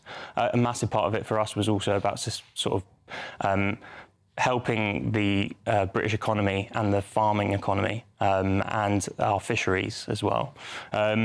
But yeah, no, the idea... You have a lot of farms near St. Bart's, which is in the heart of the City of London. Well, funnily enough, there's an amazing collective called Shrub Provisions, who we use a hell of a lot, who work with farmers all around East Sussex. So it makes a difference from flying it in from Kenya or somewhere else like that. But no, like a big part of it was, one, using British produce to cut down on food miles, but also helping sustain our farming industry. GB News, the People's Channel. This is Britain's Newsroom, where your voice matters. It's just astonishing. With expert analysis and honest opinion, we don't just keep you informed. We bring you unique perspectives you won't see anywhere else. Can't argue with any of that. When the news happens, it happens here. On Britain's Newsroom, weekdays from 9:30 a.m. Only on GB News. Every Saturday, 10 till 12, we'll bring you all of the news that you need to know. We'll also remind you that there is so much to smile about. It's my favourite time of the week. I get to relax, enjoy some light-hearted stories, and let Ellie teach me about fashion too. That's Saturday Morning Live, every Saturday, 10 till 12. Only on GB News, Britain's news channel. It's Patrick Christie's Tonight, and here we do things differently. It's explaining the absolute madness of this, doesn't it? It's explosive. I mean, this is very good. It's lively. 850. Your government sat there, Sean, and it did nothing. It's controversial. And the Middle East has been in turmoil since before I was born. It's everything you need to kickstart your evening. Everyone's had their Weetabix tonight. I love to see it. That's Patrick Christie's Tonight, weeknights from 9 p.m. only on GB News, the People's Channel, Britain's news channel.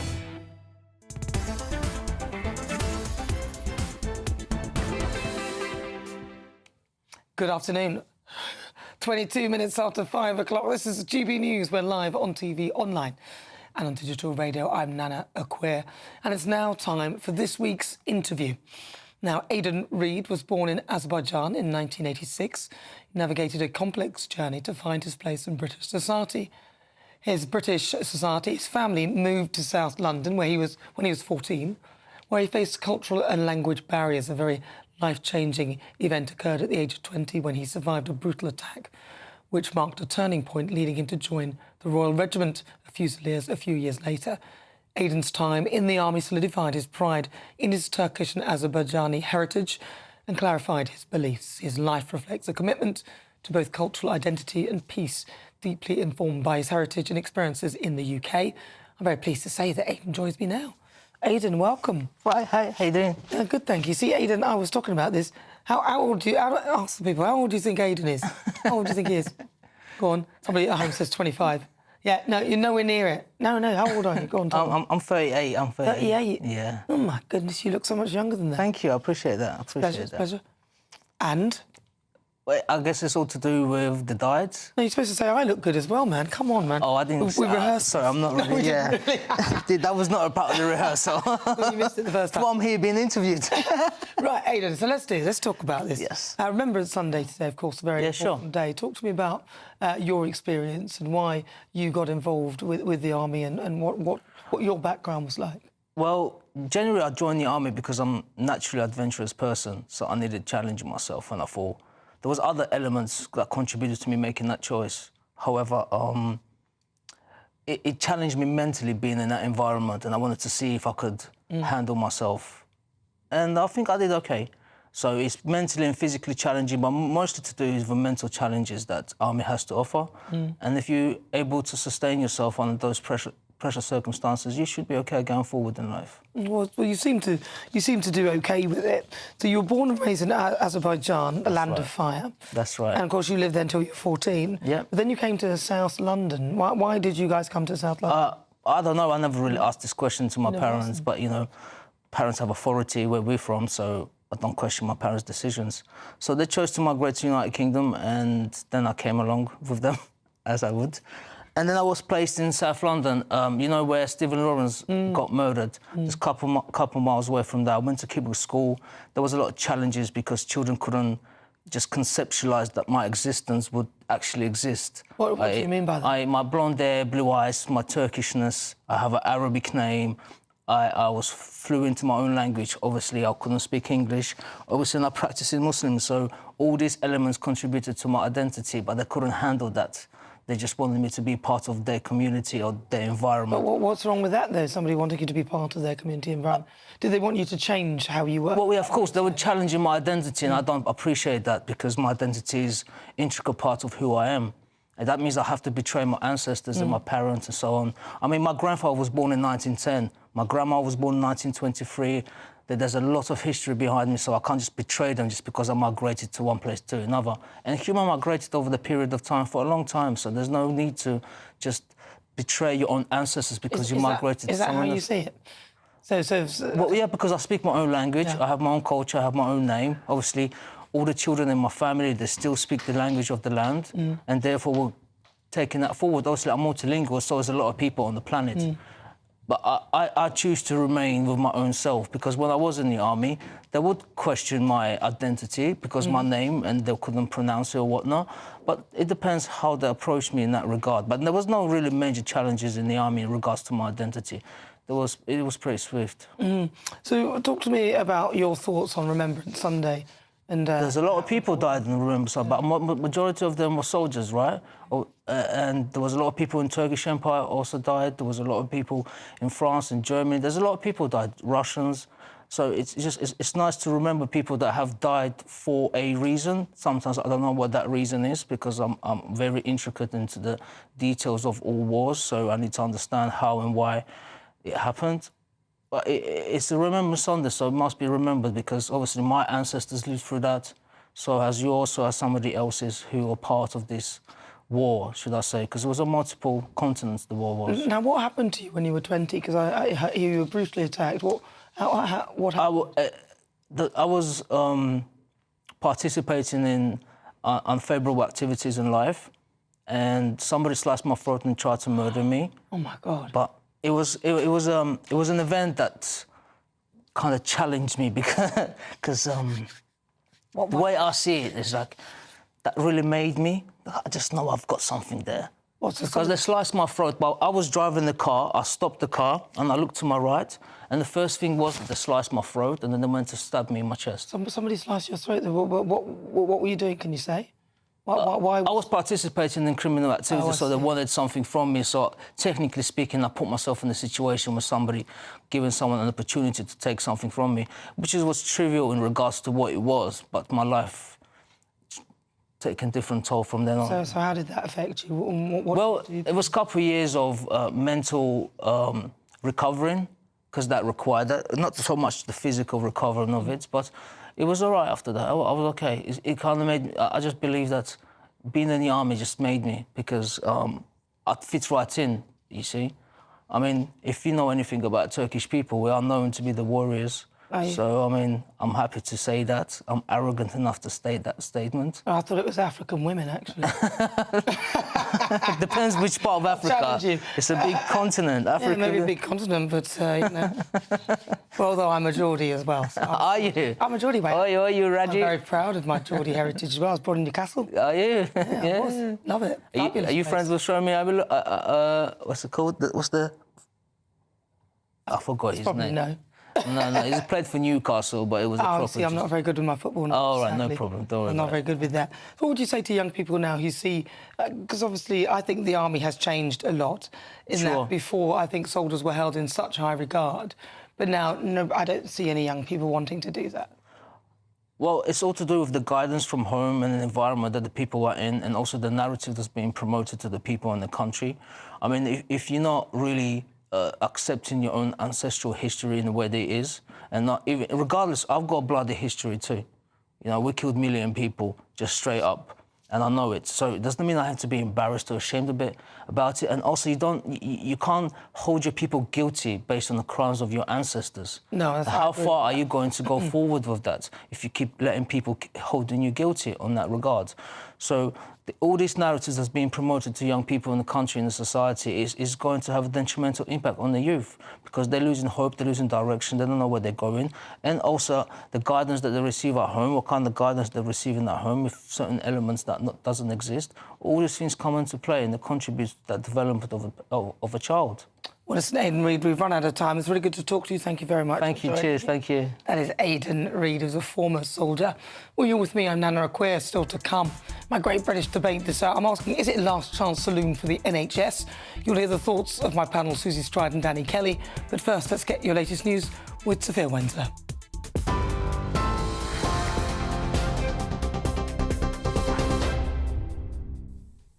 Nana, thank you. These are your headlines from the GB newsroom at 5:30. A man has been arrested following a fatal stabbing in South London. Police were called this morning to reports of a number of people stabbed in Woolworth. 3 people were found with injuries and 1 man sadly died at the scene. Inquiries are underway to confirm his identity and inform his family. A man in his 60s was arrested at the scene and taken into police custody. The incident is not being treated as terrorism. The nation has fallen quiet as the King led a 2-minute silence to mark Remembrance Sunday and honour fallen soldiers at 11 o'clock this morning.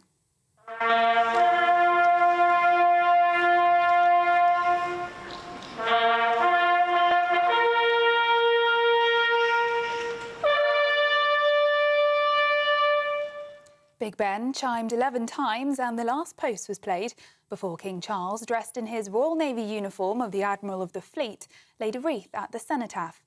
He was joined by members of the royal family, including the Prince and Princess of Wales.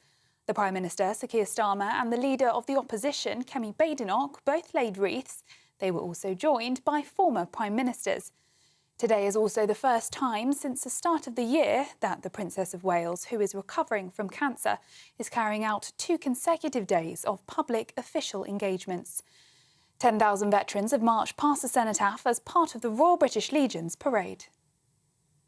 To the US now, where overnight President-elect Donald Trump won the state of Arizona, meaning he has now won all 7 swing states.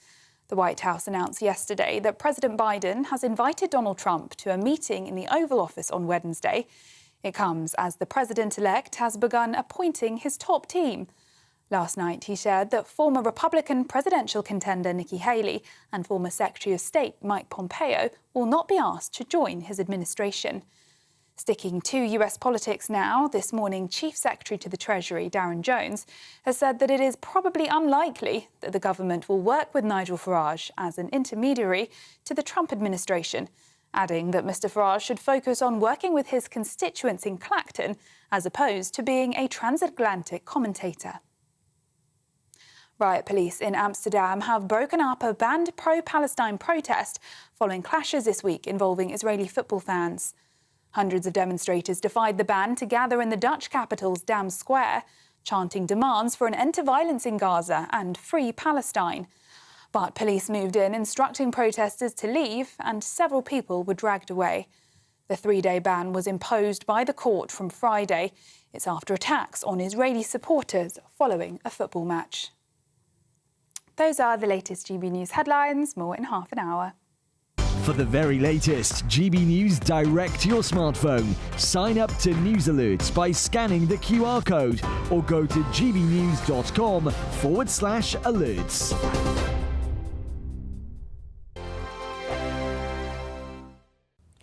Good afternoon, welcome to your latest GB News weather from the Met Office. So the start of November has generally been quite cloudy for many of us, but there is some sunshine on the way, particularly into the new working week.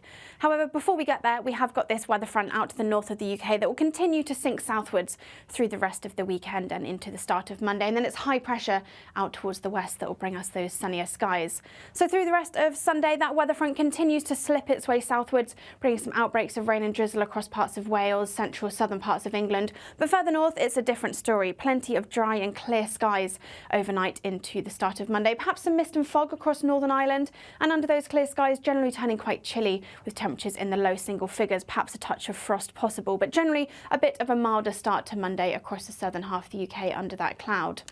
But it will be a dry and chilly start across parts of Scotland. We will see 1 or 2 showers across the northeast. These generally a little lighter than we're seeing through Sunday afternoon. And there will be some mist and fog lingering, particularly across parts of Northern Ireland and into northern England as well through Monday morning.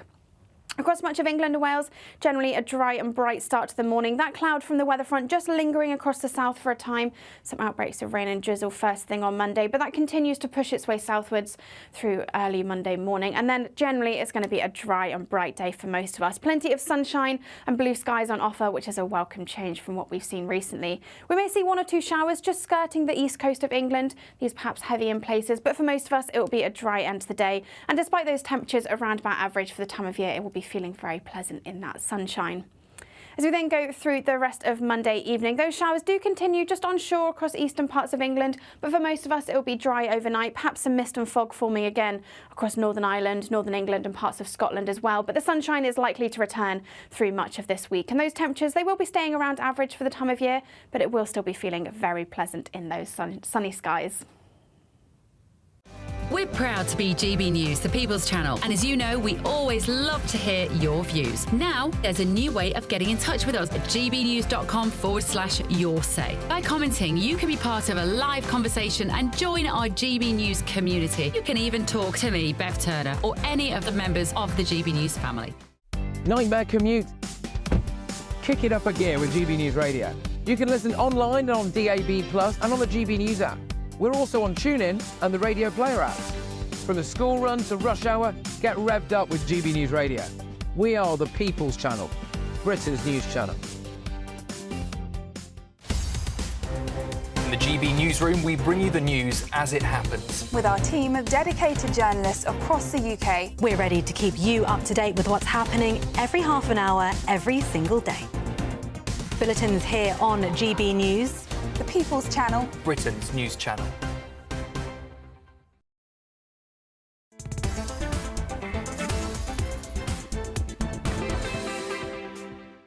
Good afternoon. It's fast approaching 37 minutes after 5 o'clock. This is GB News. We're live on TV, online and on digital radio. And it's time now for the Great British Debate this hour. And I'm asking, is it the last chance saloon for the NHS?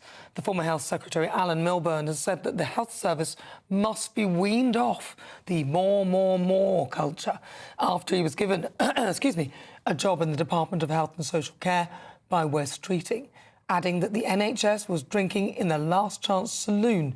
So is he right? For the Great British Debate this hour, I'm asking, is it the last chance saloon for the NHS? Well, joining me to discuss, political commentator Susie Stride, also broadcaster and journalist Danny Kelly. I think I'll go with you, Susie Stride, to start with. Is it last chance saloon for them? I mean, I think it's a fair enough comment. You know, the NHS is in a really bad place. And look, we have said, the Labour Party have said that we're going to invest. But as we all know, that is going to be a complete waste of money if we don't reform. And what I really like about what's been said here is we're talking about reforms. We're talking about we've got to change the way the NHS is run. And so I think, yeah, and I also think he knows what he's talking about. Like he was, for over a decade, he worked for the Labour government and then he was involved outside of government on this. And I think, yeah, but I do think it's exciting because I think if you've got someone like that who is a reformer, and then also we are investing the money in those areas, to increase staff, to bring down waiting times, to increase, certain equipment to bring down cancer treatment waiting times and all of that. Do you know how much they're investing in the NHS from this latest? I can't remember. It's 1.4 billion. Yeah. Do you know how much it costs to run the NHS per day? Tell me. It's about 184 million, or it can be up to half a million, but 184 million. Yeah. Do you know how far that 1.4 or 1.5 billion, how many days? But this is why... 6, Susie? No, it's 8. 8 days. Yeah, no, but this is why... Look... Well, this is the point, listen, the point I'm making is this. What he's saying is, no, there's more money. We're chucking money in, but nothing is changing. So you keep doing that, that's an extra 8 days' worth in the same scenario, which is nothing, Danny. You have to look at the basic facts here. Why is the NHS struggling? One could argue that it's been overwhelmed with people. You look at how many people have come into this country over the last however many years. There's millions more people. Now, Boris Johnson famously said, I think he was going to build 50, or the Tory government... 40 new hospitals. And I don't know how many new hospitals have been built or how many new hospitals have been extended, because that was under the umbrella of the 40 new hospitals. But you have to look at the basic facts. How many people need healthcare? We live in an ageing society, which is great. I've just come back from Cornwall with my 91-year-old father. Wow. 91, and he's fighting fit. So that's a benefit of living in an ageing society. But there are times when you do need A&E. My father-in-law had to go in A&E. He's like in his early 80s, right? And I think they were waiting 7 or 8 hours. And this was at a horrible time of the day, when you need, like 10 o'clock at night or something. And he commented how busy the A&E waiting room was and how it was like the United Nations. Well, there were people from all around the world. And that is an illustration of people who... Everyone gets sick, doesn't matter where you come from. But if there are too many people to actually meet the supply, if the demand is greater, you're going to have struggling national health services. Well, I mean, let's be honest, the NHS is... Some of the services are incredible. I mean, my friend, his son chopped his top of his finger off. And they kept the finger ice, went to the NHS, and, there's a paediatric A&E. And he was dealt with quite swiftly. Yeah, I mean, and this is the thing I was... So they are quite good on some things. Yeah, no, I think it is really important also to have that perspective. I mean, I've just been in America. I lived in South Africa for a bit, and I remember I hurt my ankle playing football. You turn up, you're not seeing anyone, you get your card out, and exactly. we live in a country, and that fee at the point of service, and it is powerful, but it needs reform. I was just checking, it's 21 billion that they've... So that figure must be something to do with over a certain period of time, but 21 billion. But you're absolutely right, you can't just throw money at things. You've got to do the reform. But I think, look, Alan Milburn is who Wes Streeting has put in place. And what I want to say about, look, I know Wes very well. Wes is going to do the business on the NHS. I think Wes is going to sort it out. He's very passionate. Sophie, sorry, I called you Sophie there. But it still worked. She stopped. That was the extra investment they were putting in. So what they announced for the budget was 1.4 billion. OK. So the overall amount for the NHS is a lot more than that. Yeah. But the point that we're making here is that Wes promised reform. Yeah. And a lot of people... I'm behind Wes Streeting 100% with some of the ideas that he has. Yeah. But he talked about reform and then he just chucked in this little 1.4 billion, which wasn't very much. And so my point is this. nothing's reformed, so they keep chucking money into it. Well, no, but I think it's both, isn't it? You know, we've got it does need that money. You know, we need to buy, you know, new equipment. I don't think it does. Well, they waste money on procurement. Logically, I know Wes would have had a whole lot of experts and a whole lot of research going into this. And then you've got Alan Milburn. Well, you know, you're not going to find anyone else in the country with more expertise than Alan Milburn. And you put those two people together. But I think, look, it's things like, let's be honest, it's things like public health, it's things like exercise, it's things like what people eat. You know, all these things are really, really important. And you've got to, change those things up. Well, listen, I had Wes was on earlier with me, and I think I was doing the breakfast show, and I asked Wes how much the highest paid person in the NHS gets paid and who they are, what do they do. Yeah. He sort of waffled on about something else, but it turns out it's a talent manager, who's earning over £500,000. A talent manager? See, the point of this is that I don't think it needs more money. It needs to stop wasting money. So even if you ask people who work at the NHS, they say, no, there's too many managers. I don't know why the government can't see that and won't do something. They need to get rid of the managers. Yeah, but they might do. I mean, but he needs to be saying that. He's not saying that. And also economies of scale. All these different trusts are working on their own, whereas as a one glob, they could get everything at such low cost. Yeah, but that's one of the things they are going to... No, but one of the things they are saying they are going to do, they are going to do this thing where they bring, different aspects of the NHS together, because you're absolutely right, that needs to happen. But I don't need more money. That's what I'm saying. Cutting out some of those middle managers is really, really important. Some of that stuff they've inherited, and obviously it's only, Net zero. It's only 4 months. £500,000 is a lot of dough for I'm not even sure what the hell a talent manager is. Well, exactly. I mean, it's not like they're trying to procure people to be on telly or radio or at the West End. That's talent. So £500,000 to be a talent manager. But that is a drop in the ocean. And there's almost a bit of contradiction, Nana, because you quite correctly explained that £1.2 billion is 8 days. Well, what's £500,000? Well, that's not going to touch the surface. But they're wasting it. And there's a lot of those. So if you like for example, that 1.4 billion, if you got rid of some of those people on £500,000 and whatever, you've already made that money. So my point is this, that the NHS needs to reform because it is wasting our money. Yeah. And I'm sick of it. I'm sick of it. And I don't want it to be free. Tony Blair was a massive advocate of PFI when he first took over in 1997, and then we heard the stories of local authorities having to pay like 50 quid for a box of paracetamol. Yeah. I mean, that's always, and I understand that, that's always the story people throw out, but, and look, ultimately, that was a mistake, and I think it's one of those things where, isn't it, you do 10 things for the NHS, they made a mistake, and I think they would probably admit that was a mistake. But the fact is the NHS under the last Labour government, I mean, you're talking record waiting times down, do you know what I mean? People getting treatment like that, GP appointments within 48 hours. I mean, I can tell you exactly in my area, high poverty rates, you get a GP appointment like that. And so, look, I mean, the NHS is unrecognisable from when the last Labour government was in, but we're talking today, and what we're talking is, it does need some investment, but it needs reform. The last Labour government was 2010. That's 14 years ago. Exactly. Imagine how many more millions of people are in the country now. Listen, the fewer people in 2008, 9 and 10, then I'd say, yeah, go on, get treatment within 24 hours. Hardly anyone in the country. Now look at it. And also, maybe not hardly anyone, but the point is that load more people. And let's not forget that the way things are set up is that you set up the government for the next government who are in power. So you can't fully take all the credit for that because you took over from a Conservative government that left a nice surplus, which the Labour Party could then enjoy. No, there's many things I'll debate, but just to say, on the NHS, I'm sorry, the NHS was in such an appalling state. I'm not saying it was. And what Tony Blair did was transform that NHS. It worse. They all have made it worse. They've all made it worse. You've got to look at the charts. You can't argue I'm not the charts. Looking at the charts. The numbers came down. They've all listen. Their subsequent policies. The Royal London Hospital. Be quiet. The subsequent policies. We always do this. They've all made it worse. Subsequent governments have come up with idiotic policies that have made the NHS a nightmare, and I don't think it can survive in its current form. But what do you think? GBNews.com/You'll say coming up, Supplement Sunday. My panel and I will discuss some of the other stories of the day. Stay tuned.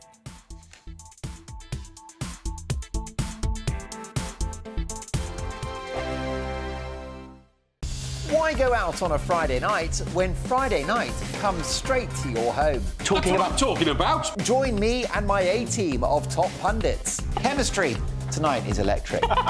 As we tackle the big stories of the day with wit, insight and fearless energy. Man of the people. It's all vibe. Just a filing cabinet on wheels with a tie on. So, order in Friday Night Live with me, Mark Dolan, every Friday at 8, only on GB News, the People's Channel, Britain's news channel. GB News Breakfast. Every day from 6 a.m. Millions are struggling to stay warm with the wet weather, the cost of living and, of course, cuts to fuel payments. Yes, winter is fast approaching, so it's crucial to find cost-effective ways to save on your energy expenses whilst staying reasonably warm. So joining us to provide advice on heating your home, or at least staying warm somehow, is one of the leading voices on lowering energy bills, Nick Miles. And you are very welcome in here this morning. I mean, a lot of people would say, well, in the olden days, you just used to put on an extra jumper. But actually, it's more serious than that, isn't it? What is the best way, the most cost-effective way to keep your home warm? Some of the bigger things is we need to do more things on insulating our properties, but actually sometimes, it can be simple things like turning down a thermostat. Those that have got the luxury of being able to afford energy bills and keep their homes on the thermostat a bit too high, if you just turn it down by one simple degree, as long as you keep it between 18 and 22 degrees, can save up to 5 to 10% of your energy bill. So that's a kind of a very simple way of doing things, but, it can be other little tips and tricks you can do as well. Yeah, I was going to say, because I always get it when people say about this, but like 18 degrees is not warm for a house. No, and it's twofold actually. It's that kind of relative temperature, but also it's the kind of drafts and things you have in your house. So it's the comfort factor. So what we have a lot of old properties in our country. You've got some 8 million hard-to-treat properties built before World War II that have got poor insulation, but also very, very drafty. So it's the temperature and it's the kind of the draftiness of them that kind of keeps us uncomfortable. GB News, the People's Channel. Join me, Camilla Tominey, for a frank and honest discussion with those in power that cuts through the spin and gets to the heart of the issues shaping our nation. You haven't confirmed that you want to stand as leader, but you haven't ruled it out either. This report basically says that he's not fit to stand trial. Is he indecisive? Incompetent? I deliver the dose of reality Westminster needs. That's the Camilla Tominey Show at 9:30 every Sunday on GB News, the People's Channel, Britain's news channel.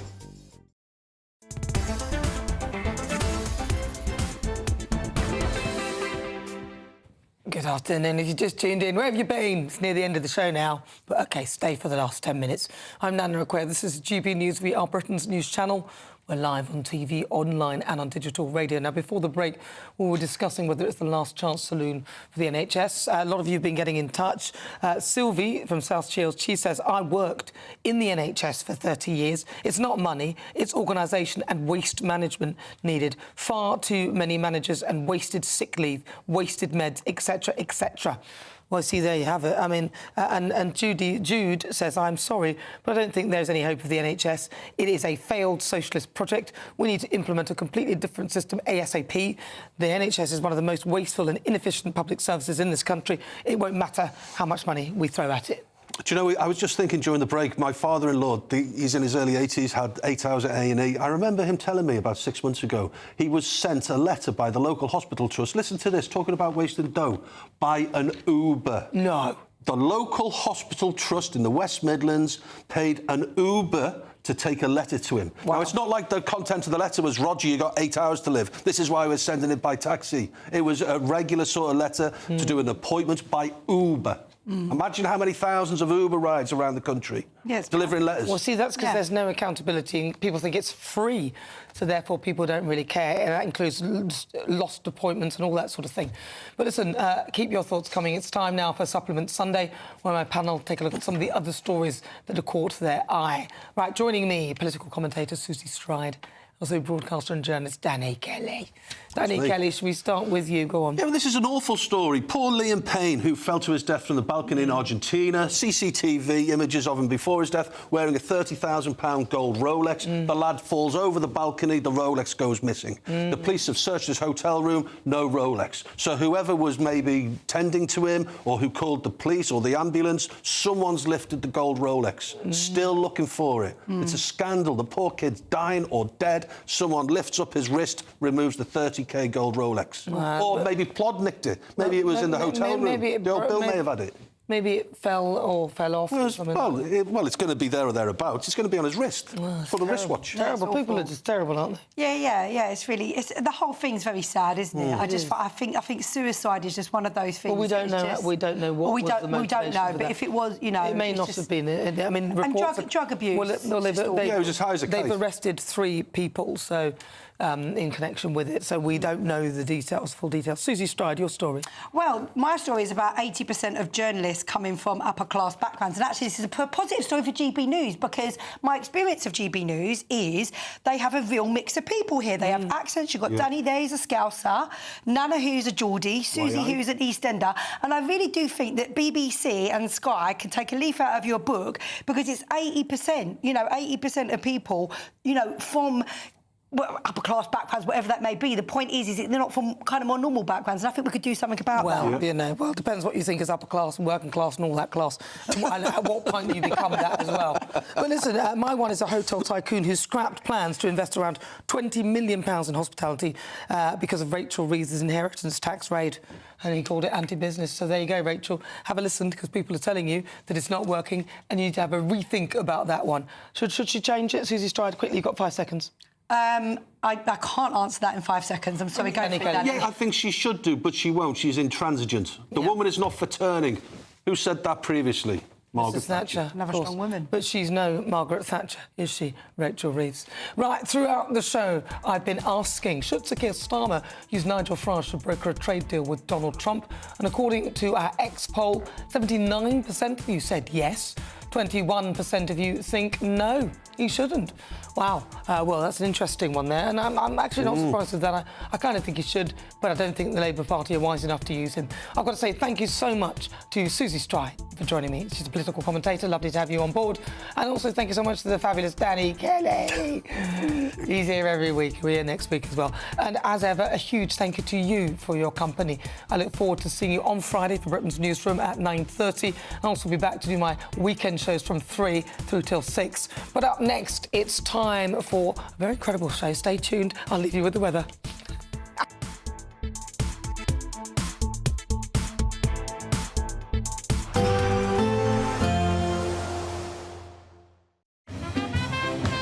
There will be a light breeze in the morning, leading to a warm front. Boxed heat pumps, sponsors of weather on GB News. Good afternoon. Welcome to your latest GB News weather from the Met Office. So the start of November has generally been quite cloudy for many of us, but there is some sunshine on the way, particularly into the new working week. However, before we get there, we have got this weather front out to the north of the UK that will continue to sink southwards through the rest of the weekend and into the start of Monday. And then it's high pressure out towards the west that will bring us those sunnier skies. So through the rest of Sunday, that weather front continues to slip its way southwards, bringing some outbreaks of rain and drizzle across parts of Wales, central southern parts of England. But further north, it's a different story. Plenty of dry and clear skies overnight into the start of Monday. Perhaps some mist and fog across Northern Ireland. And under those clear skies, generally turning quite chilly with temperatures in the low single figures. Perhaps a touch of frost possible, but generally a bit of a milder start to Monday across the southern half of the UK under that cloud. But it will be a dry and chilly start across parts of Scotland. We will see 1 or 2 showers across the northeast. These generally a little lighter than we're seeing through Sunday afternoon. And there will be some mist and fog lingering, particularly across parts of Northern Ireland and into northern England as well through Monday morning. Across much of England and Wales, generally a dry and bright start to the morning. That cloud from the weather front just lingering across the south for a time. Some outbreaks of rain and drizzle first thing on Monday, but that continues to push its way southwards through early Monday morning. And then generally it's going to be a dry and bright day for most of us. Plenty of sunshine and blue skies on offer, which is a welcome change from what we've seen recently. We may see 1 or 2 showers just skirting the east coast of England. These perhaps heavy in places, but for most of us it will be a dry end to the day. And despite those temperatures around about average for the time of year, it will be feeling very pleasant in that sunshine. As we then go through the rest of Monday evening, those showers do continue just onshore across eastern parts of England, but for most of us it will be dry overnight, perhaps some mist and fog forming again across Northern Ireland.